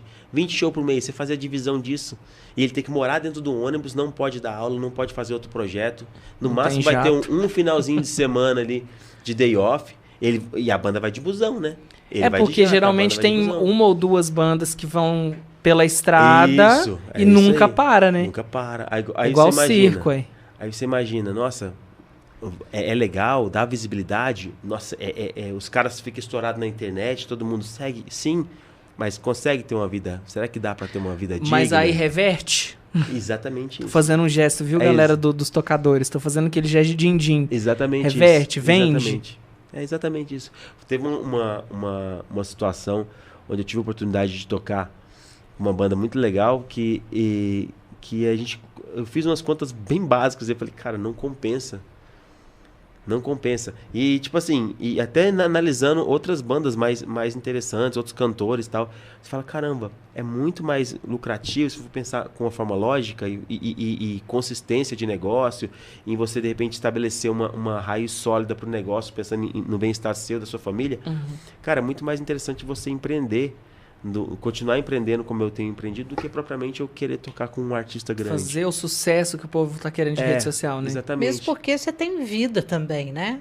Exatamente. Tem que buscar filho na escola, você consegue né? equilibrar, exatamente. Você tem 2 filhos, você tem uma esposa. Exatamente. Né? Então você tem que fincar raiz em algum lugar. Sim, não dá para você exatamente. ficar igual, vamos colocar o cigano, Mas é o que né? eu já comentei vamos aqui morar algumas... ali, vamos morar aqui, aonde a banda for. Mas é o que eu onde já cantor... comentei algumas oportunidades muito aqui. complicado. Aqui, ó. Aí entra exatamente essa frase aqui, ó, do livro. Não, Pelos sonhos de quem você tá lutando. exatamente. Eu luto pelos meus, sempre. Sempre vai ser assim. Mas aí eu acho que as pessoas também têm que entender o seu papel dentro de uma equipe, né? Eu sou cria de Luísa Helena, né? Luísa Trajano, que existe um movimento de ganha-ganha. Sim. Todo mundo tem que ganhar. Sim, E exatamente. esse ganha-ganha, gente, não é em cima de ninguém, não, viu? Não é surrupiando dinheiro de alguém, roubando, matando, destruindo. Não, calma. Sim.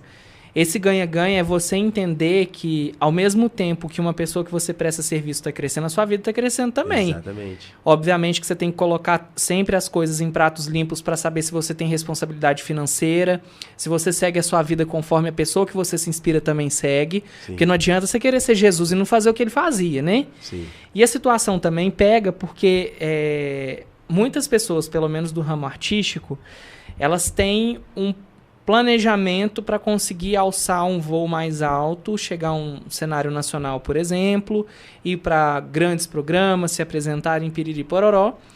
Só que o que vem depois? É isso. O que vem depois? A gente tem exemplos muito claros, principalmente gente da música, que teve um hit só, foi em todos Sim. os programas. Eu lembro da época do Gugu que ganhava disco de platina, né? Você lembra? Sim, lembro. Que entrava as assistentes de palco do Gugu segurando um disco de platina, assim. E depois você nunca mais ouve falar da pessoa. Aquela música, palpite. Aquela mulher só cantou isso. E todo isso, mundo acha gente. que é Kid de Abelha, gente. Não, é outra cor, Vanessa. Então, mas todo mundo acha que é Kid de Abelha. Olha que tristeza. Palpite. Vanessa... Eu tô com Rosana na cabeça, mas é maquiadora. Enfim, e a gente chega nesse ponto também. Rangel. Tem essa discussão sobre carreira e sobre... Tudo isso acaba linkando, né? Sobre o ego. De você saber até que ponto isso é confortável pra você. Sim. Porque você saiu de uma zona que tava um caos, dentro do seu próprio estúdio, que eu acredito, gente, talvez a Dani vá brigar comigo, que seja a casa número 1 dele. E a casa que ele dorme seja a casa número 2. Já foi, né? Já foi, agora Hoje não. mas já Inverteu, foi. amigo. Inverteu. Ô, Glória. Ele mandou um áudio pra mim, ele falou assim... Cara, eu tô numa correria muito louca. A hora que eu chegar no estúdio, eu te mando mensagem. É verdade. Mas acredite se quiser, já foi pior. É? Né? Mas Já é que foi pior. vai chegando uma hora que vai estabilizando, né? Vai É. equilibrando. Sim. Então, eu acho que você tá... O teu estúdio, o teu empreendimento, no geral, tá chegando nesse nível agora, Sim, né? Do equilíbrio. exatamente. Então, você já pode colocar que lá já não é a sua casa número 1, é lá na sua casa mesmo. Exatamente. Exatamente. Né? Tudo isso é equilíbrio. Eu acho que seja, né? Sim, Pelo é menos eu exatamente isso. Hoje Os em dia, meninos vão muito lá? Não tanto. Hoje não tanto, né, Dani? Vão menos, assim. Mas eles não ligam muito? Ligam. Só que o que acontece? Eu sempre tive muito cuidado pra não pressionar muito eles, sabe? E ficar aquela coisa assim, pressiona e fica um negócio chato. Eles adoram música. Eles cantam, o Max canta o tempo inteiro, o Zé que vai lá no estúdio, pega o contrabaixo, leva o contrabaixo pra casa, fica tocando, fica brincando. Então, assim, eu acho que eles ligam muito até. Só que é porque a gente não tem referência de outra família que não tenha música, né? Sim. Eu acho que pra uma família que não tem música, ela tem muita música em casa, o pessoal, eles são muito ligados, né? E só que eu acho que poderia até ser mais, mas eu tenho medo de pressionar, então eu deixo o processo fluir. natural. Natural, Eu exatamente. deixo fluir naturalmente. Não vai jogar uns assim. CDs na mão deles com... casa de Saró para você, meu filho. No meu caso é o inverso, né? Você jogar um metalzão pra eles. E a mãe quer colocar umas coisas mais levinhas. Tá certo, que tipo de música você gosta, Dani? Música, como ele diz, de menininha. Dá um exemplo. Bruno Mars. Uma Adele rola? É ótimo. Adele nos dias mais tristes, né, amiga? Num dia assim meio chuvoso, né? Bruno Mars é complicado. Mas olha que engraçado como é que é. Bruninho, ele mas é olha que engraçado. já. Eu só quando a gente tá viajando de carro, eu só escuto as músicas dela. Coldplay. Coldplay e tal. E quando eu tô viajando, eu não escuto nada. Você já foi sozinho. no show do Coldplay? Não. Você ia fui. ficar louco. Né? Você ia surtar. Eu Eu sou muito fã, né? E ganhei de presente o show. E aí eu cheguei. E eu sou muito pé no chão, gente. Eu não sou aquela pessoa emocionada, assim. Tanto que uma coisa que eu sempre explico para as pessoas que eu mais gosto é que eu não sei receber presente. Eu não sei ganhar presente. Então, às vezes, a pessoa me dá um presente, ela dá com aquela empolgação de um Golden Retriever. E eu, tipo assim, eu amei por dentro, eu tô pulando, mas a cara não. O show do Coldplay eu chorei inteiro. Caramba. O povo que tava do meu lado. Tanto que teve uma cena muito curiosa, eu tinha perdido uma cachorra um pouco antes do show. E aí eu tava com meu companheiro e tava tocando uma das músicas mais icônicas deles, que é Fix You, que é uma música que, assim, por si só já fala sobre emoção, né? Sim. Sobre consertar coisas, consertar os sentimentos. E naquele momento eu desabei, ele me abraçou. Um monte de gente filmou em volta, assim, sabe? Caramba. E teve um momento do show que o povo acha que é fanfic, mas não é. O Chris Martin acenou pra mim. E eu fiquei louco da minha vida. E tem os momentos, assim, que você tem que largar o telefone. Você não pode mexer no telefone. Você tem que olhar os efeitos que eles colocam. É um show, assim, psicodélico. Imagino. É uma loucura. Se tiver oportunidade... Porque eles estão aqui, gente, é igual a Maroon 5. Todo ano tá aqui. Tendo uma turnê, que vocês vão amar. Independente da fase do Coldplay, vai tocar Fix You, vai tocar Viva La Vida, fiquem tranquilos. E é uma coisa, assim, que é pra memória. Tanto que aconteceu um infortúnio, que eu fiz amizade com um monte de gente no show, né? Notei o telefone de todo mundo. Só que em vez porque lá dentro do estádio não tem rede, gente. É muita gente ao mesmo tempo e tal, não consegue. Falei, vou anotar no bloquinho de notas do meu celular o telefone da galera. E aí... Chegou uma hora que o pessoal da equipe do show tava dando água pra turma lá. E eu peguei a água e eu não sei se derramou na tela do meu celular e bagunçou o bloco de notas do telefone. Eu perdi o telefone de todo mundo. Aí chegou no dia seguinte que teve uma transmissão de futebol, apareceu uma unidade de pessoa falando, nossa, esse menino é aquele que falou que trabalha no Terra do Mandu e eu vi você no show. E aí foi chegando, pelo menos de uma turminha ali de 15 pessoas, umas 8 eu consegui achar pro caminho. Lembrava de nome, ia caçando até eu encontrar. Via gente que tinha marcado story no estádio. Falei, não, vou olhar. Quem marcou no Morumbi, eu vou bisolhar. Eu fui achando algumas pessoas, assim, esporádicas desse dia. E, às vezes elas nem lembrem de mim mais, mas eu lembro muito delas, foi muito especial. Vão ao show do Coldplay, vocês vão gostar muito. Vocês vão gostar muito. Vamos falar da banda dele? Vamos falar da banda, porque em seguida a gente vai falar dos livros. Mas antes, deixa eu dar um recadinho. O pessoal que tá acompanhando o nosso programa tá percebendo que a gente não tem mais espaço pra merchan, né? É porque a gente não tem patrocinador. Como assim, que gente? Isso, gente? O que tá acontecendo? Olha, já diria bem pra Sônia nossa Abrão. carinha, né? Eu tenho cara de uma pessoa que tá feliz agora? Cara brava, amiga. Não tenho. Gente, seguinte, o programa Mando Cash... Gente. Eu não preciso. Não precisa, né, amiga? Mas a rosácea dela tá calminha, tá? Não tá brava, não. Mas, gente, é o seguinte, o MandoCast é um projeto independente, a gente traz aqui com muito amor e carinho pra vocês toda quinta às 8. Sempre convidados importantes, pessoas relevantes e, claro, histórias que você sempre gosta de saber, sempre gosta de ouvir. E a gente está aqui para poder falar da sua empresa também, seja na inserção no nosso monitor, seja no QR Code que aparece na tela ao longo do episódio, na descrição, nas nossas marcações nos posts lá no Instagram, quando a gente publica os cortes também. A gente está aqui para falar da sua empresa, para trazer sempre aquele valor ideal que você gosta. Muitas vezes a pessoa quer falar assim, mas eu quero falar do meu produto, eu quero falar do meu serviço, mas muitas vezes não se fala do valor da empresa, né? E a gente sempre faz isso aqui. Manda aí um recadinho pra gente no 3025-0138. Bora fazer uma parceria pro MandoCast continuar com vocês aí pelos próximos meses, porque é aquilo que a gente fala. É um programa muito difícil de fazer. mas quando a gente senta aqui, é um programa muito prazeroso. A gente tem prazer de conversar com você que está aí do outro lado e com os nossos convidados, que sempre são a razão da gente estar aqui toda semana. Quiser entrar em contato com a gente, 3025-0138. Você apoia o nosso conteúdo, histórias e gente aqui da nossa região, tá? Pode pedir para falar comigo, pode me mandar recado nas redes sociais. É baratinho para anunciar aqui, viu, gente? Já deixo de antemão aí para vocês que não é nada de 5 salários mínimos, não é aquele merchan lá daquela moça que abre o pastel e estica o queijo, sabe? Liga, dá uma seguradinha que aqui é baratinho. Vem tirar informação. Isso. Olha essa beldade aqui. Nossa senhora, maravilhosa, entendeu? Inteligente. Cremosa. Cremosa? É, amiga. Delicada. Delicada? É. Nossa. Como um Obrigada. coice de mula. Isso. Nossa, A dona muito Hermínia tá delicada. aqui esperando o seu patrocínio, tá? Vem, faz com assim. sotaque e tudo, hein? Faz assim, amiga. Anuncia aqui. Isso. Faz. Anuncie aqui. Isso aí. É sobre. Pra gente finalizar essa parte musical da nossa entrevista, Sim. tem uma banda que se chama HC4. Isso.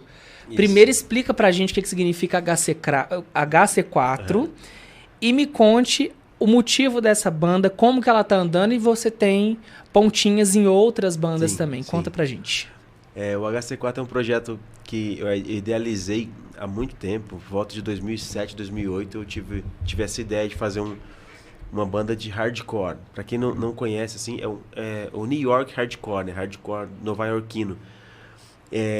Pensa no rap, como se fosse o rap mais pesado. Uhum. A ideia do rap, de você fazer aquela luta social e tal, é a mesma coisa, lutar pela sociedade de uma forma geral, pelas desigualdades e tal, só que é pesado, é bem pesado o som, mas a ideia das letras são a mesma. E eu tinha muita vontade de fazer uma banda desse estilo, porque como eu falei, desde moleque eu sempre escutei muito som pesado, mas nunca tive a oportunidade de tocar som pesado, porque não era comercial. Então eu comecei a tocar outras coisas, tal, porque eu precisava trabalhar com música. Então fui tocar em banda de rock, mais pop rock, outros gêneros musicais que me permitiam tocar mais para conseguir ter renda, para trabalhar. E esse nicho do underground que a gente fala, da música underground, é ainda mais difícil que a música normal. Então é mais complicado ainda de você trabalhar dentro do underground. Então eu nunca tinha focado nisso. E aí eu comecei a idealizar essa banda. E aí na pandemia, a gente deu o start definitivo na banda, a gente lançou um single que o nome da música era Vírus da Morte, que foi justamente quando... Uma provocação já, né? Como tava no início da pandemia, e se você ver a letra, eu escrevo as letras da música, tem 2 letras no disco que a gente lançou ano passado que não fui eu que escrevi. Todas as outras letras eu que escrevi, e a letra dessa Vírus da Morte é justamente um alerta, né? Falando para as pessoas que não davam valor à liberdade, né? E vivia no seu mundinho lá, sem noção da realidade. E, enfim, e ficava fazendo piada, né? Quando acontecia lá fora, quando estava acontecendo na Itália e tal, o pessoal estava fazendo meme, fazendo piadinha da pandemia aqui. Eu lembro muito disso. A internet não perdoa, não. Exatamente. E aí a música falava disso. Você achava que era piada, agora a pandemia tá aí, né? E aí? Né? E, enfim, basicamente isso. A gente deu start com essa música. A música foi tão bem aceita que foi parar no maior portal, no maior canal de hardcore que existe no planeta, que é o Hardcore World Wild, que é um canal muito legal. E eles publicaram nossa música lá. Muita gente ficou conhecendo a gente por conta dessa música. Depois a gente, no ano seguinte, lançou um outro single. Só que aí depois, quando acabou a pandemia, aí voltou o meu ritmo, tocando com banda, direto, trabalhando direto, e a gente deixou essa banda mais em stand-by. E a gente voltou com mais veemência, com mais força no ano passado, que a gente lançou o disco, fez uma turnê na Argentina. E agora a gente está com alguns shows marcados aqui no Brasil. A gente tocou no Carnaval aqui também, foi muito legal, no bloco do Jujuba. A gente tocou no Minas Metal Land, que teve em novembro também, o ano passado, aqui em Pouso Alegre. Foi um evento marcante também para a cidade, né, por estar fortalecendo essa cena do metal, cena do rock, de uma forma geral. E a gente tem um show marcado dia 11 de abril, no Rio de Janeiro. A gente vai tocar lá no Rio, no evento do Festival de Hardcore, muito legal. E estamos para fechar show em Floripa, estamos resolvendo uma série de coisas aí. Então, provavelmente, vão as pessoas que seguem a banda... Esse menino é um polvo. Não é? Não, que isso. E a banda tocou fora já, né? Então, a gente fez uma mini turnê na Argentina, assim que a gente retomou. A gente lançou o disco, recebeu um convite de uma outra banda, de um grande amigo meu, para ir para Argentina com eles. A gente fez uns shows lá e foi muito legal. Então o HC4 ele é isso, ele é uma banda underground, né, de hardcore, né, que é um som underground. Mas eu sempre falo para as pessoas, a gente se preocupa muito com a mensagem. Por mais que pareça que é uma barulheira, as pessoas do nicho gostam daquele barulho. Só que se você for analisar as letras, todas as letras têm muito sentido, né? Tem um porquê da letra. Tem uma música que é muito famosa da gente, que é uma das que as pessoas mais escutam no Spotify, e tem até uma camiseta disso, que é a música Medo. Essa música, o refrão se olhar no fundo dos meus olhos, você não vai ver medo. E a música, se você vê do começo ao fim, você começa a ler a letra, você percebe que no início parece que você está brigando com alguém, está discutindo com alguém, mas depois você percebe que é você brigando com o espelho. Você brigando com o seu medo, você enfrentando, na verdade, o seu medo no espelho. Então, sempre tem essa reflexão, sabe? Você ali tem presença, tem conteúdo, tem conteúdo. Eu acho que isso é importante, né? Toda vez que eu estou escrevendo, se eu não arrepiar pensando na letra, escrevendo, tá uma coisa errada. Você tem que sentir que aquilo faz sentido para você. Tá faltando alguma coisa até chegar no ponto. Eu acho que essa coisa visceral, sabe? De você chegar no limite, assim, do seu sentido para fazer alguma coisa, seja tocar, seja escrever, é o que precisa ter hoje em dia. Porque hoje em dia é tudo muita técnica, é muita estratégia, é muito, sabe? Isso para fazer isso. É muito pensado, né? É muito pensado, sabe? E eu acho que isso é importante. Sim, tudo tem um padrão, o algoritmo tem um padrão, né? Da internet, existe um padrão. Mas essa visceralidade, sabe? Tem que existir. Tem que existir. Tem. E eu acho que a gente tem que demonstrar isso na nossa arte, né? Eu acho que o que vai diferenciar a gente da máquina, ou a gente da IA, é isso, sabe? Essa coisa de visceral que você tem, de ser espontâneo. E às vezes você até erra, né? E o erro também faz parte da humanidade, né? E deixa a coisa mais natural, né? Então, eu acho que é um pouco disso. E o HC4 é isso. A missão do HC4 é levar o que ele acredita. Ah, é verdade. Esqueci desse ponto. Na verdade, H é de hardcore e C4 é de explosivo C4. Menino! Passou pela minha cabeça. Falei, coisas C4, que o chat GPT não te conta. Exatamente. Mas aí eu falei, não deve ser não, né? Mas é. É porque é hardcore explosiva, que o som realmente é pesado, é muito explosivo. A ideia é essa. Olha. Algumas pessoas pensam que tem a ver com 4 integrantes, isso, aquilo, mas não. É H. É que HC é hardcore, né? A abreviação de hardcore é HC. Só que H e o C de C4 é de explosivo. Para deixar claro que a nossa ideia é fazer um som bem forte mesmo, sabe? Uma coisa que chama atenção na sua história, e a gente já entra na seara do Moisés escritor, é que a maior parte das pessoas, quando a pandemia veio, por motivos óbvios, meteu o pé no freio. Sim. Você foi ao contrário. Sim. Você meteu o pé no acelerador. Foi. Eu queria que você me contasse como que começou essa tour, porque eu acredito que o livro não tenha sido idealizado do dia pra noite, você pensou muito nele. Sim.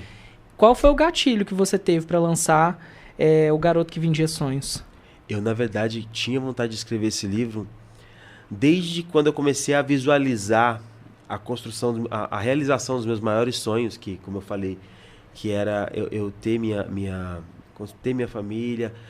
E pode parecer uma bobeira isso, né, cara? Mas não é, porque eu pensava muito assim. Eu via meu pai, minha mãe, eles vieram de famílias nordestinas e aquela coisa onde você não tinha oportunidade de sonhar, a oportunidade escassa, sonhar era coisa de gente iludida e tal.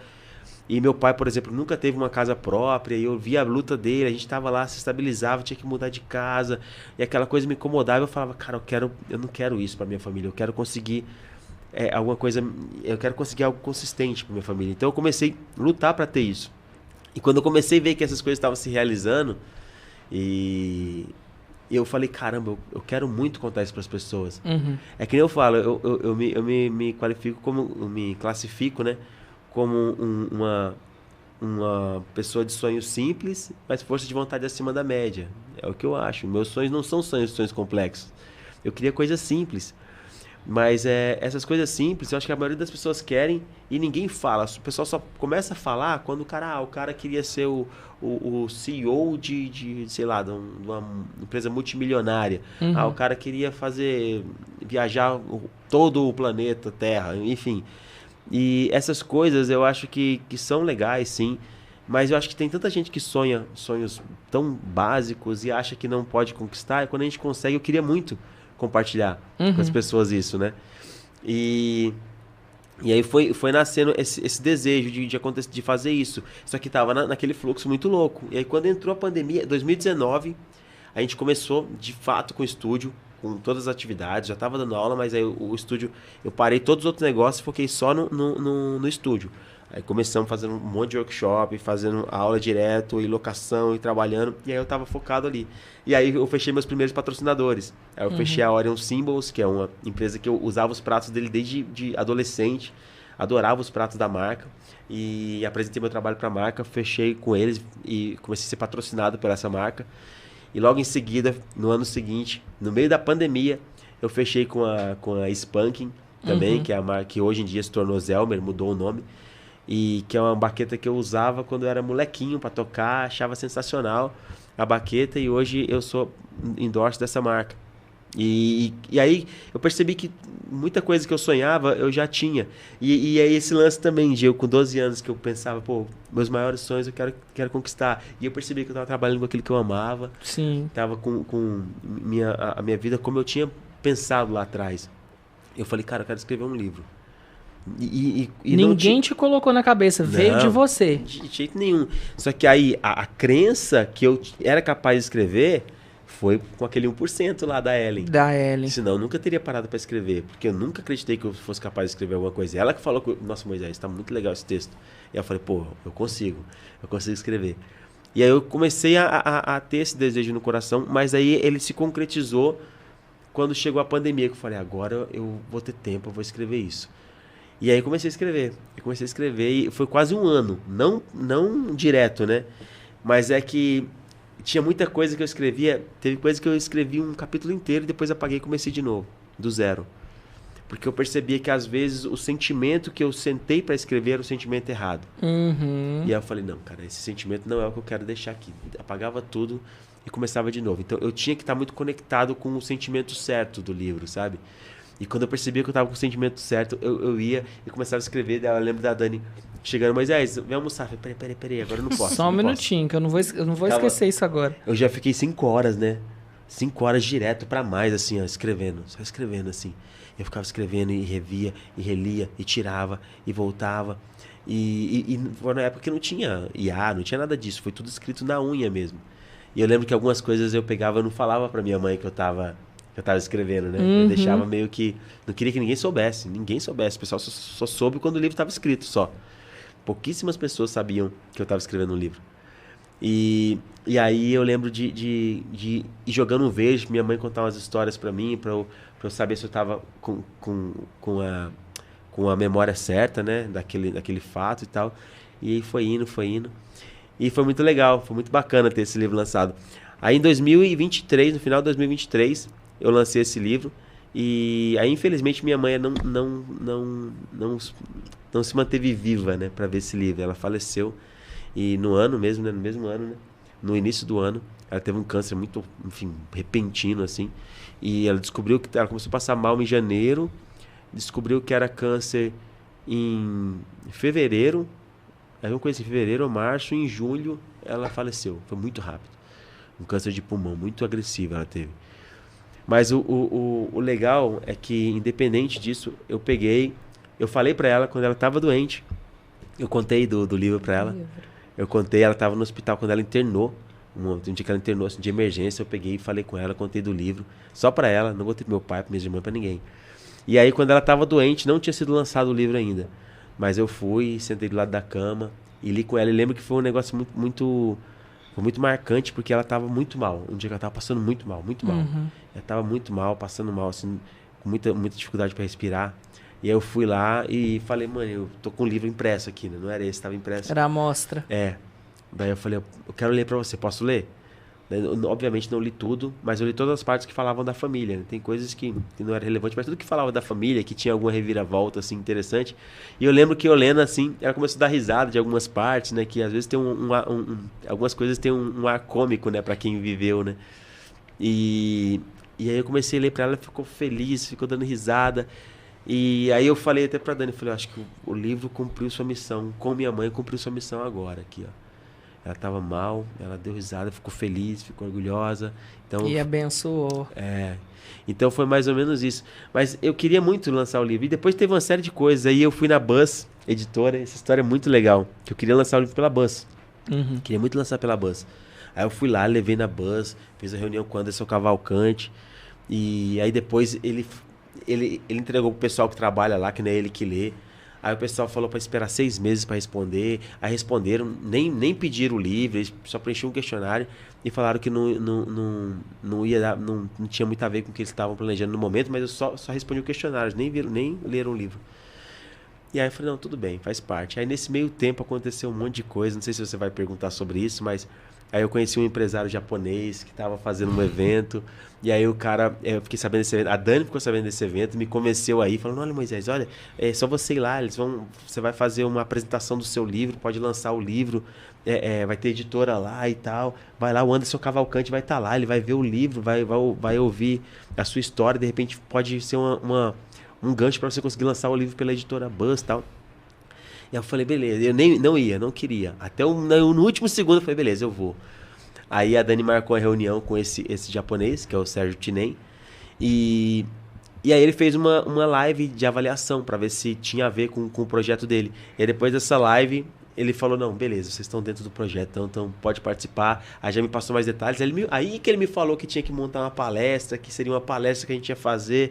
Eu falei, caramba, cara, nunca fiz palestra, nunca fiz nada. E aí a Dani desesperada, assim, que era na semana, um pouquinho tempo depois, né? E o Tinem, nossa, você tem que escrever, cara, tá muito em cima da hora, isso aí tem que ter pelo menos um mês pra preparar, não sei o que e tal. Era 2 semanas antes. E era 2 semanas antes do negócio. E a Dani pegou uns TED, né? Daqueles TEDx ou TED. TEDx. Isso.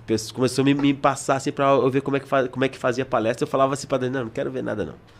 Não quero ver nada, porque o que eu ver eu não vou aprender nada. Você vai contar a sua história, basicamente, exatamente. né? Vai me influenciar, eu prefiro não ser influenciado por nada. Eu vou chegar e vou falar o que eu acredito, o que eu escrevi, e é isso. E fui.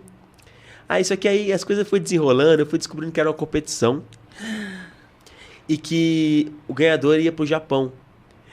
E aí, o que eu fui descobrindo? Que lá tinha 3 ou 2 escritores, 2 best-sellers, né? 2 escritores de best-sellers iam estar lá. Um cara que já era palestrante internacional, um cara referência nacional e internacional. E aí quando eu comecei a ver uma mulher que era o que era? A Rebeca era o que da ONU mesmo? Era porta-voz da ONU no Brasil. Lá foi ele, ó. Já Sangue lá vai, de como diz Jesus. mamãe, já lá vai. Era uma competição de palestrantes que ia ter as editoras iam estar lá e tal. Toda essa coisa, eu falei, caramba, mano, agora eu entrei, agora tem que... Ia participar ia palestrar no maior evento para brasileiros do Japão. Isso, eu falei pro Japão, mas quem ganhasse ia participar, palestrar no maior evento para a comunidade brasileira que era feito no Japão, que é o Expo Premium. Uhum. Que é o Expo Premium e o Expo Talks, né? Que é 2 eventos, mas em um só. E aí eu caí no meio de tudo isso. Eu falei, caramba, agora vamos embora, né?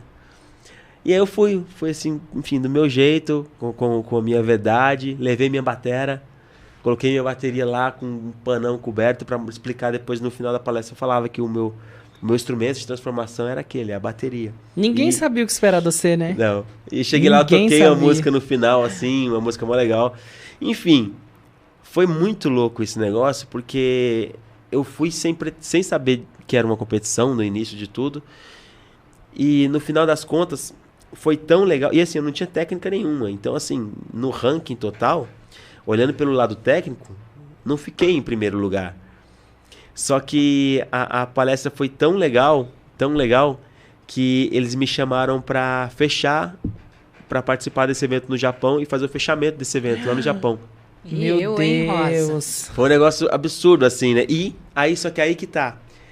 O Anderson Cavalcante não foi no dia. Só que o Maurício Sita, que é o dono da editora Literary Books, estava lá. E ele falou, quero conhecer o seu livro. Aí eu mostrei o livro para ele. Ele adorou o livro, foi muito legal, foi uma pessoa incrível comigo. E aí a gente preencheu um contrato de 4 anos. E ele lançou o livro pela editora Literary Books. Ótimo. E aí o lançamento foi no Japão. ele chegou primeiro no Japão do que no Brasil, porque a Literária tem distribuição no Japão, na Europa, enfim, e é isso mesmo, Brasil, Europa, Estados Unidos e Japão. Tem distribuição fora do país. E então, assim, quando eu cheguei para palestrar lá, tinha um pessoal que já tinha meu livro, já tinha lido meu livro. Então, foi já um negócio, te conheciam, foi um negócio, sabiam assim, as piadas. Foi um negócio muito doido, assim, que a gente fala, cara, como é que as coisas acontecem de uma forma... A partir do momento que você toma a iniciativa de sair da zona de conforto e confrontar o que é desafiador para você, você abre muita porta muito louca, assim, que você nem imaginava que existia. Para mim foi um universo que eu nem imaginava que existia. Eu não escrevi isso aqui pensando E se você tivesse parado para pensar, talvez você nem fosse, né? Não pode pensar muito. Ir, foi não pode pensar muito. Fez Sim, a força lá no momento. Não, falou, te vira, meu filho, tu não é quadrado. Não, deixa eu explicar. Olha pra você ver que loucura. O dia que o Sérgio Tinem, que é inclusive quem escreveu o prefácio do meu livro e tal, o dia que ele me ligou, eu tinha acabado de fazer teste, né? Lembra? Eu tinha sido convidado para cantar com uma cantora sertaneja. Oi? Para tocar com uma cantora sertaneja. E que não é minha praia, mas ela gostava muito da minha postura. Falou, cara, eu sei que não é a sua praia, mas eu quero muito você comigo pela sua postura, seu profissionalismo. E eu queria muito que você tocasse comigo. Daí me passou umas... Ela nem queria fazer teste. Eu falei, não, eu quero umas músicas de teste pra mim fazer um teste com você. Pra você ver se tá legal, né? Aí me mandou as músicas e eu peguei, tirei as músicas tudo. Fiz o teste esse dia. Fiquei o dia inteiro no estúdio tocando, as músicas tirando. Ela chegou lá e tava com a empresária dela, sentei. Toquei assim, os caras assistindo, gostaram pra caramba. Falei, nossa, Moisés, é isso, legal, bacana, tá fechado, show. Nesse dia o cara fez a ligação. Aí eu falei, caramba, gente, meu. Olha pra você ver, e agora? O que eu faço, né? Eu tava com esse lance na mão e outra coisa acontecendo aqui simultâneo. Só que as coisas são tão loucas que no meio disso, o Bolha, que eu falei pra você, foi lá fazer um workshop. E aí ele me contou muita realidade sobre o mundo. O mestre dos magos chegou, né? Ele contou muita realidade sobre o mercado sertanejo e tal. Sim. E eu tava... E olha pra você ver, eu tava com o livro pronto. O meu livro tava pronto. Essa oportunidade de apresentar e de repente fechar com o editor, que eu nem tava vislumbrando o Japão, nem nada do tipo. Isso aí pra mim era... Eu queria lançar o livro, é o que eu queria. Nunca tive pretensão de fazer palestra, de fazer nada do tipo. Só que a cantora poderia te dar uma zoninha de conforto boa, né? Muito, com exatamente. Um din-din, assim... Podia ficar muito tranquilo. Milhões. Podia ficar muito tranquilo ali. Uhum. Então, assim, olha pra você como é que as coisas são. E aí eu comecei a pensar, eu falei, cara... Aí entra de novo essa frasezinha aqui, ó. Pelos sonhos de quem você tá lutando. Eu falei, cara... Tem muito mais a ver esse caminho aqui pra mim do que esse outro aqui, entendeu? Então... Você não vai deixar de ser batera, não, né? Não. Eu sempre falo, eu posso fazer qualquer coisa, mas antes de qualquer coisa, eu sou baterista. Né? Eu sou baterista. Moisés, o que você é? Foi a decisão mais sábia. Exatamente. Eu sou baterista e faço qualquer outra coisa. Nunca vou ser o empreendedor no ramo musical que também é baterista. Não. O dono de estúdio que também toca. Não, é o baterista que tem um estúdio. E isso a gente tem que tomar cuidado até mesmo na hora de montar o episódio, por exemplo, quando eu coloco as suas funções, que são muitas, de colocar a principal na frente, mas não é só a principal que dá dinheiro, que o intelectual passa que é melhor, que é maior, que não sei o quê, né? Tipo, sou escritor, né? Você coloca o escritor e o baterista, o escritor para o olho da sociedade vai entrar primeiro. Mas não, gente, a gente tem que amar nossas raízes, exatamente, né? Isso. E olha como é que o mundo dá voltas. Aí beleza, rolou esse livro, deu tudo certo, foi muito legal, muita coisa bacana aconteceu, o Sérgio Tinem virou um grande amigo. E aí, um ano depois, talvez foi no ano seguinte, né? Não lembro exatamente o ano, mas enfim. Logo em seguida, ele me liga um dia e fala, Moisés, o Anderson Cavalcante, da Buzz Editora, me deu liberdade de lançar um livro com vários autores que eu indico. E a primeira pessoa, né, que eu tô ligando é você. Eu queria que você fizesse parte do meu livro, que vai ser lançado pela Buzz, que era a editora que eu tinha muita vontade de ter um livro lançado. E aí a gente lançou esse aqui, Empreender, que tem 25 autores, só que dentro dos 25, eu lembro que eu fui o primeiro autor que o Sérgio Tinem ligou, me chamando para fazer parte desse livro, um livro de coautores que fala sobre empreender, sobre a jornada de empreendedorismo. E esse livro se tornou um best-seller. Ele é um best-seller pela Buzz Editora. E eu fiquei muito feliz. Falei, caramba, olha como é que as coisas são. Eu queria muito ter que meu livro fosse lançado pela Buzz, que eu lia vários autores da Buzz e gostava. E eu também tenho essa coisa, essa pira por fazer publicidade, essa pira de enxergar o que tem por trás o código da coisa, sabe? Enxergar o código ali por trás da homepage ali, você sacou, cara? Código fonte. O código, isso que eu tava tentando lembrar, o código fonte. Então você fala, cara, olha o marketing deles, olha que legal, cara, como é que eles sabem trabalhar a imagem, olha que legal a forma que eles trabalham as cores, a forma de apresentação, olha que massa. Então isso tudo me fascinava na editora. E quando eu conheci o Anderson, então, o cara é um cara, gente boa, incrível, assim. E aí, sem forçar a barra, quando deixei rolar, o livro aconteceu. Aconteceu e existe hoje um livro lançado pela Buzz, que eu fiz parte, e o meu livro está aqui também. E é um motivo de muita alegria para mim, porque até hoje eu recebo muitas mensagens das pessoas que estão lendo, ele me manda mensagem, fala, Moisés, eu tô lendo um livro, cara, pô, muito legal, esse livro me ajudou na tomada de decisão, nossa, cara, tá mudando a minha forma de pensar e tal, e isso para mim é o mais importante, né? Muito legal. Tem muita gente que precisa dar uma olhada, pelo menos, né? Sim. Já aproveita e já deixa o recado. Quem quiser adquirir o livro físico, aqui em Pouso Alegre tem fácil? Tem. Na Livraria Livros, lá no shopping, no Serra Sul Shopping, tem esse livro. Os dois? Esse aqui não. O Empreender da Buzz não tem aqui, não. Na Livraria Livros. Esse tem aqui. Tem também na... O pessoal da EDR tem também, né? O EDR é um parceirão que eu tive na minha viagem pro Japão. E inclusive, só para concluir para quem tá assistindo, eu fui pro Japão, eu ganhei o negócio lá, a competição. Na verdade, eu não fui... Isso, fui. E o pessoal me convidou para ir fechar o evento. Eu fui pro Japão, fui para Dubai. Enfim, foi a viagem da minha vida. E eu falo pra Dani, até eu brinco com ela e brinco com meus meninos. Eu falo, Você foi gente, também, Dani? Não. E vai ter que voltar lá com ela. Então, nossa meta de família é viajar com a família inteira pro Japão agora. Né? Nossa meta é essa. E vai sair. É porque foi uma viagem a trabalho, né? E é uma viagem com data custo muito alto. Também. Mas eu fiquei 20 dias lá, né? Eu fiquei 20 dias viajando. Foram 5 dias em Dubai, que eu tenho amigos de Dubai, e que são do esporte, tá? Outra vertente que eu gosto. E aí depois eu fui pro Japão, mas foi muito incrível. Então muita coisa aconteceu. E, enfim, eu acho que tudo isso acontece de uma forma que quando você deixa as coisas fluírem, você vê que tudo acontece natural, né? E eu fico muito feliz pelos resultados que a gente que tem conquistado e as coisas que tem acontecido. Mas é isso. Acho que... Parabéns, porque é um polvo mesmo, né? 8 bracinhos assim, chum, ali. Não, e as ventosas aqui, todas funcionando, né? E gruda e não sai mais não. Olha, não tem nenhuma furada. Polvo. Esse ano eu tô dando manutenção nas ventosas, porque é muita coisa. Eu fui no podcast uma vez, o pessoal falou assim pra mim, falou, Moisés, você é um jovem senhor, né? Que a gente começou a entrar em assuntos Qual tua idade, amigo? Eu vou fazer 39 em maio. E não sou tão velho de idade. Taurino. Oi? Você é taurino? Sim. Ixi, gente, então não vai parar tão cedo. E você, Dani? O quê? Signo. Libra. Libra? Gente, mas touro e Libra... É uma combinação que eu não pensava, não imaginava, não. Eu imaginava que ela fosse mais metódica. Que ela parece ser mais bravona. Capricórnio. Libra é bem vereador, né? Ela é bem vereadora. Tem nada não, senhor, porque eu também sou de Libra. Sou vereador, não. Eu imaginei que ela fosse, tipo, uma virginiana, uma capricorniana. Ela assim, tem perfil de terra. Chão, né? Ela tem perfil de terra. Olha. E ele já tem perfil de leonino. Eu vejo muito leonino nele. Taurino geralmente é mais fechado, não gosta muito de se comunicar. Isso é bem comunicativo. Mas às vezes vamos olhar o ascendente dele. Tem que olhar o ascendente. Giovanni, por gentileza, vamos resolver isso. Astroshow! É sobre isso.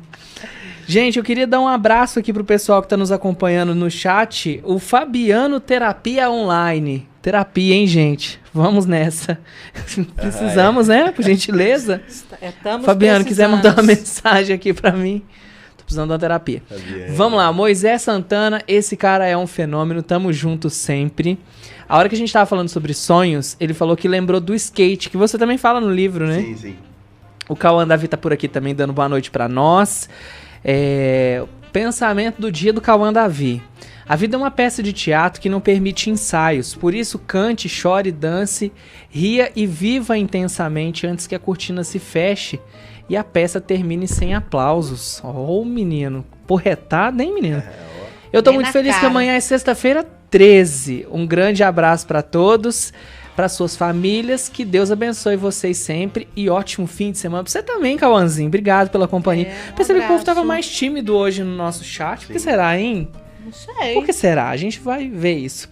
Aliás, você que está nos acompanhando pelo tocador de podcast, avalie o episódio, deixa seu comentário também. Você gostou de hoje? Comenta aí. Semana que vem tem mais. A gente tá chegando pro pedacinho final do nosso programa, Moisés, e eu tenho um momento muito especial aqui que eu gosto que as pessoas fiquem despidas de si. Sim. De tudo. E você falou muito do ego, né? Ele não veio com ego não, viu, gente? Tá bem tranquilinho. Mas eu quero que você faça esse movimento e você me conte o que é a vida. O que é a vida? Então, Caramba. fala aí. Escreveu um livro, cara. Sim, eu vou falar. Tô Eu acho brincando. que a vida é aquilo que acontece enquanto você tá perdendo tempo fazendo coisas que os outros querem que você faça, até o ponto em que você percebe que a essência da vida tá na sua frente o tempo inteiro e você não viu. São as coisas simples, são as pessoas que estão à sua volta, que são as pessoas simples. Não é o máximo da vida não é você ir até o outro lado do mundo, o máximo da vida não é você fazer coisa que ninguém fez, o máximo da vida é você fazer aquilo que todo mundo faz com propósito, com sentido e com prazer. Eu acho que é isso, você acordar de manhã com prazer, você tomar um café da manhã com prazer, aproveitando cada minuto que você tem. Porque a vida é ela passa muito rápida, né? Eu acho que a gente não consegue mensurar o quanto o universo é gigantesco. Mas eu acho que a gente tem que ter noção o quanto que o que a gente deixa pro mundo, apesar da gente ter essa missão de deixar as coisas pro mundo, o quanto que a gente é insignificante mediante ao universo, o tempo, espaço, a tudo. Então a gente nunca vai conseguir atingir todo mundo. Eu acho que a gente na vida tem que deixar algo de valor para as pessoas que acreditam na gente, as pessoas que seguem a gente, as pessoas que amam a gente, como legado. Pra gente realmente não passar despercebido na vida. A gente não pode fazer disso a principal coisa da vida, porque tem pessoas do nosso lado que precisam muito mais da gente, às vezes a gente menospreza isso, né? Não valoriza. Não valoriza quem tá ali do lado precisando da gente. A gente é mais importante que qualquer coisa, então eu acho que a vida é isso, você saber que o mais importante não é o que você vai fazer, mas é você estar de fato, né, nos lugares certos, com as pessoas certas, e, enfim, dando valor às pequenas coisas. Acho que é basicamente isso. Passado. Tô passado. Não sei se... Mas assim, vamos pensar numa...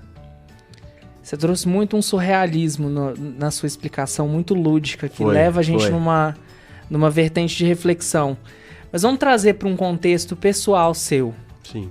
Você chegou na sua casa. Sim. O que é a vida? Meus 2 filhos. Pra mim é isso. Tô sendo sincero. Bate pronto. A vida pra mim é eles. Qualquer coisa que o mais importante pra mim, dentro da minha casa, é meus 2 filhos. Você gosta de ficar assistindo as coisinhas de crianças deles? Gosto. Gosto. É irado, né? É muito bom, é muito bom. Eu acho assim que... Viram 3 molecotes dentro de casa, né, Dani? A gente já assistia desenho antes. A gente já assistia desenho. Mas eu acho que é isso, cara. Nossa, porque é difícil falar de outra coisa, mas quando você fala, eu cheguei em casa, o que é a vida pra você? É isso, cara. É muito bom, cara. É muito gostoso isso. Porque eu acho que é um sentimento muito puro, né? É um sentimento que você não quer nada em troca. Você só quer dar. Você só quer dar de si. Você não quer nada em troca. Você só quer dar de si. É tanto que quando tinha meu primeiro filho, o Zeke, né, nasceu, quando a Dani engravidou do segundo filho, eu falei, caramba, cara, como é que vai ser isso, cara? Como é que vai ser isso? Eu não sei. Eu não tenho mais... Eu dei tanto amor de mim pra aquele, não vai ter amor pro segundo filho, cara. Como é que vai ser isso, cara? Aí quando o segundo filho nasceu, eu percebi o quanto... Lá o amor. Então, eu percebi o quanto que a gente é ingênuo, né? O amor não tá na gente, o amor vem com eles, né? Eles colocam amor na vida da gente. Aí foi igual aquele picolé de Itu, terminou um sabor, começou outro, minha filha. É uma renovação. É isso, cara, é isso. Então acaba E uma sendo dorzinha isso. nas costas, né? Que no segundo filho você já começa a sentir, né? Algumas horas sem dormir, né? Sim, sim. Nossa. Mas é muito louco, porque eu acho que é... Eu sinto que eles não vão quietar, não, viu, gente? Acho que vai vir uma menina ainda, hein? Ixi, não. Acho que não dá. Não vai dar não, viu? Tá bom, 2 tá bom. E eu gostei dos nomes dos meninos, que não são nomes comuns, né? É diferente. Vão dar muito trabalho. Vão. É o Gabriel da nova geração, gente. Zeke. O que esperar, né? O que será que a professora manda no caderno desses meninos, né, gente? É sobre. Mentira, não tô rogando praga não, viu, gente? É só brincadeira. Pra gente finalizar, me fala uma música pra gente colocar na nossa playlist. Legal. Olha, você não vou colocar nenhuma música pesada, ó. Uma música que eu gosto muito. Eu vou pôr uma de menininha pra você, tá? Não, ó, uma que eu gosto muito, que é uma música legal, pra mim é uma música muito legal, que é Can't Stop Loving You, do Van Halen. Essa música é sensacional. Enfim, é uma música que eu gosto bastante. Eu já sou o contrário. Não que eu não gosto, que eu acho essa música linda. Mas eu gosto de Can't Stop Loving You do Felipe Guerra com a Lorena Simpson. Bate cabelo, menina. Pronto. Ouçam. Eu acho que ela tá na nossa playlist, se eu não me engano. Teve um dia que os meninos da diversidade vieram aqui. Eu falei, gente, vou lembrar dos meus tempos de boate, da época que eu ia na boate. É sobre... Por que você gosta dessa música? Me conta. Eu acho que ela... O Van Halen, na verdade, é uma banda que sempre significou muito pra mim, porque eu fui influenciado por muitos guitarristas, né? Alan Dias, que eu toco com ele até hoje, no projeto musical, em projeto instrumental, e o Wesley também, que é um grande guitarrista. Os dois são grandes guitarristas e sempre me influenciaram muito. Então eu lembro de escutar Van Halen e falar, caramba, que sonzeira, que som maneiro. Apesar de ser baterista, mas eu gosto muito de guitarra, escuto muito guitarrista. E eu sempre achei essa música muito, muito forte, sabe? E tanto que no nosso casamento tocou. Can't Stop Loving You. Essa música tocou no nosso casamento. A cerimonialista, será que ia aprovar se não fosse o casamento dela? Verdade. Ai.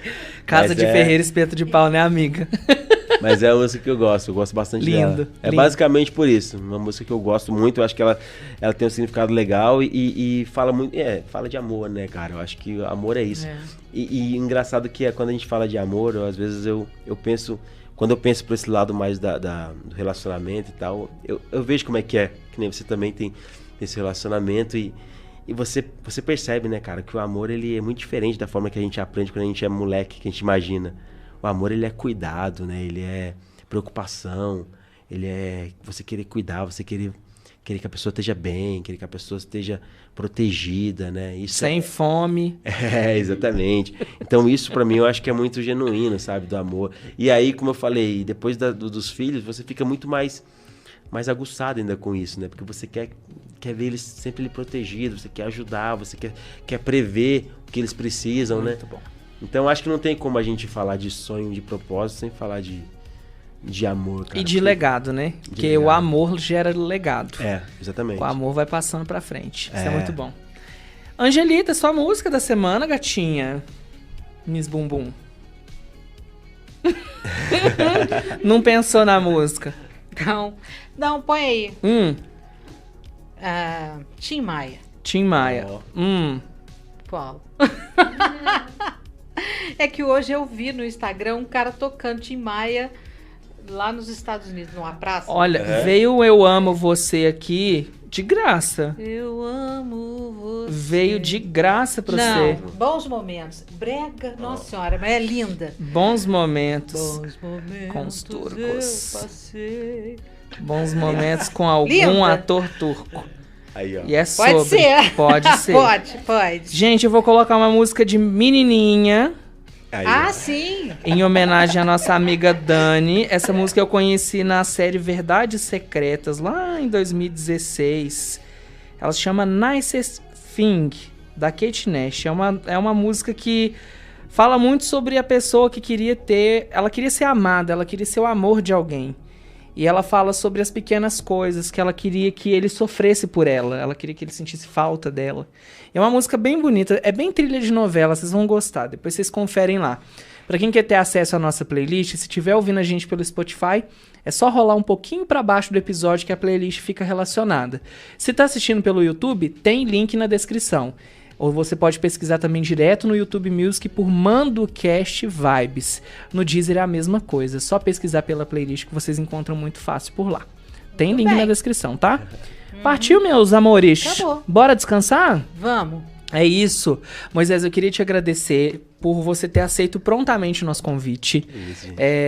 Inclusive, queria agradecer o Renan Bandana, que é uma pessoa que está integrando a nossa equipe aqui agora. Grande parceiro. É um cara incrível, que eu tô gostando muito de ter uma troca com ele, porque, além de profissional, ele é uma pessoa muito legal. Sim. E eu tô sentindo uma troca, assim, muito interessante, que eu precisava dessa oxigenação no meu lado profissional que ele tá promovendo agora. E ele foi uma pessoa que indicou. Muitas vezes, o óbvio tá na nossa frente, mas a gente esquece. E aí precisa de algumas pessoas para darem um toque ao longo da nossa trajetória, né? Quantas vezes eu já editei esse homem, seja por convite de show de fim de semana, de algum evento cultural, seja por conta de lançamento de livro que foi no Japão e um VT de 10 minutos, ou seja, justamente porque uma pessoa, 7h30 da noite, te responde e fala, topo, vou.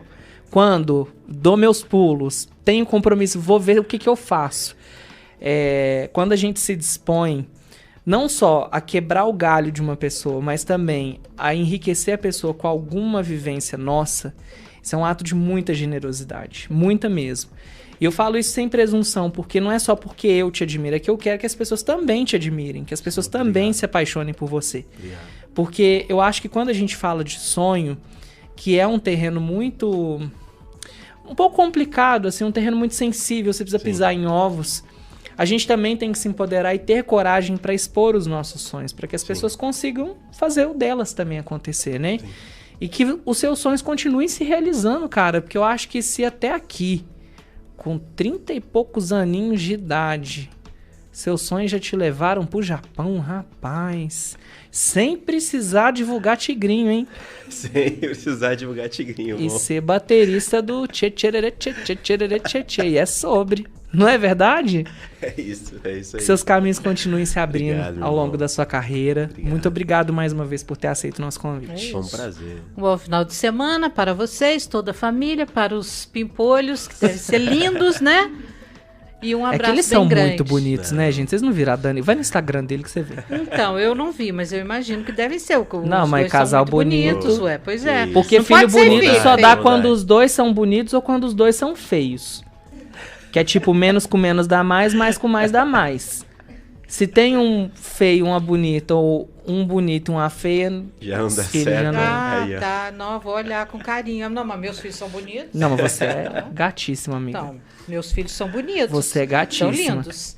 Bom, enfim, um abraço grandão pra você, viu, Moisés? Pra você, Dani, felicidades. Isso, nossa, Sucesso. Você vai querer ver o pai dos teus filhos agora, amiga. Não, não vou querer ver, não. Ah, eu vi ele hoje. Viu, amiga? Que triste. Meus Não, daí vai lá em sentimentos. casa. Mas E a é- gente conversa de boa, né? Muitos tá anos certo, já tem de que- separação, mas a gente se dá bem. Eu converso bastante com Ah, ele. eu que gosto da treta Passamos mesmo, o amiga. Natal juntos, tomando cerveja. Imagina. Eita, que maturidade, hein? Eu sou uma senhora. Meu Deus, Marília Mendonça tá remoendo no túmulo uma hora dessa. Pois é, meu amor. É sobre isso. Então, eu sou a rainha da madureza. Pronto. Arrasou, é isso. Um abraço pra vocês. Quer deixar algum tá? recadinho, querido? Fora as brincadeiras, sejam Isso. felizes. De verdade, Muito muito obrigado. sucesso aí. Ah, um abraço ainda pra virá. Luciana Souza, hein? Minha amiga de Santa Rita de Caldas, que ela gosta da minha risada. Quem? Luciana, minha amiga Lu. Luciana, sim. Um beijo, Lu, pra Ela você, me que ela chegou ouvia lá na agora. difusora. Ouvia? Eu ouvia. Mandava recadinho? Mandava WhatsApp. Que carinho, hein, Lu? Você sabia que você transforma nosso dia? Sabia que quando a gente não lê um recadinho seu, a gente fica pensando, o que será que aconteceu com a Luciana? Será que faz chuva? Um beijo Será pra que ela tá ela, num viu? date? Uhum. Pode ser, né? Não é, menina? Então, dates muito Mas você pode ouvir no importantes. gravado se tiver num date também, Lu. Não, nada contra dates, não. Né? Também Vamos, não deixa tem seu não. recadinho, menino, senão nós Tem vamos ficar nada aqui. contra date, não, meu filho. É sobre. Turcos, entrem em contato com a gente. 35 30 25 01 38. Atores turcos. Gente, se na E semana acho que tudo vem, lindo, todos são lindos. se na semana que vem tiver o patrocínio de um turco aqui, vocês já sabem quem De fechou. onde saiu o patrocínio? Vão pagar a gente em liras turcas. Ai, Aí, meu Deixa Deus. teu recado. Turquia é a terra dos pratos de bateria. hein? É. Aí, viu? Morena! Deixa teu recado, gente. amigo, pelo amor de Deus. A gente queria agradecer vocês, né, pela receptividade tão legal, tanta energia boa, né? Foi muito legal estar com vocês aqui. Obrigado. Foi um prazer enorme. E a galera que assistiu também, quem não assistiu, que vai assistir depois, né? Pessoal, obrigado por ter acompanhado. E dizer que é um prazer, realmente é um prazer. Mais uma vez, parabéns pelo trabalho, parabéns pelo podcast. É muito bacana o que vocês estão fazendo aqui, valorizando o que a gente tem feito, né? E você falou que achava que eu nem tava morando aqui em Pouso Alegre. Então, por que eu saí com essa pira? Eu perguntei isso pro Renan na hora. Eu falei, mas ele mora aqui em Pouso Alegre ainda? Então. Bora. Mas Sobre. eu adoro aqui, você até comentou, né? Eu acho que eu não saio de Pouso Alegre nunca mais. Eu amo essa cidade aqui. Quem fala mal daqui, eu até discuto. Falo, gente, você tá falando mal porque você não conhece outros lugares, né? Eu morei em muita cidade, eu posso falar aqui que é muito bom. Eu Obviamente, gosto daqui também. nenhum lugar é perfeito, né? Mas eu gosto muito daqui, é tanto que é onde eu resolvi fincar raízes. E é muito legal ver uma emissora, né? Enfim, valorizar o que a gente faz. Muito Tamo obrigado. junto, tamo Obrigado junto mesmo. sempre. Então é isso. Vambora, filha? Vamos que a sua novela já começou. E minha novela a minha vai turca. começar já. Eu tenho que fazer Nossa, tem que fazer Ai, meu tantos Deus. serviços pra amanhã, minha filha. Não, eu Tô não, vou ralando, ver viu? novelinha agora. É sobre. Aí amanhã eu acordo e vou fazer meu serviço. Se você for parar na Turquia igual a Morena, Sim. Quê? se você for, eu vou ter que chamar a delegada Dona Elô. Não, Pra amor, atrás do como celular. que vai me chamar de morena? Não, a Morena da novela, mulher. A rosada. Pronto, rosada. Ai, vai fazer sucesso! Pronto. Ai, que delícia. Só Tchau, dança gente. lá no cabaré da Turquia. Quinta-feira a gente tá de volta. Ô, gente, obrigado, viu, pela companhia. Esse episódio teve a apresentação e produção de Uirata Andrade, Ângela Cristina, trabalhos técnicos do nosso João Pedro Marques Salles, lindo, maravilhoso, que deve estar cansado, tadinho. Teve um dia puxado, vai agora dormir, que amanhã tem mais. E você pode continuar nos acompanhando tanto aqui no YouTube quanto também nas outras redes sociais. É só pesquisar @Terra do Mandu, as principais notícias de Pouso Alegre região no terradomandu.com.br. Bom fim de semana. Um beijo, se cuidem. Tchau, a gente se gente. encontra na semana que vem. Tem mais arte semana que vem, viu, menina? Que? Diz que vão pichar a gente aqui, que vão pintar, que vão fazer um negócio corporal. Não, no corporal Vamos. não me agrada. Não, porque Vamos. tudo Igual que é corporal, carnaval. deixa quieto. Eu vou falar com ele pra gente. Moisés? Eu sou uma Vou senhora. falar com ele. Eu sou uma senhora, não vem com esse negócio. É isso, não. gente, Tchau, beijo. gente. Até quinta. Bom fim de tchau.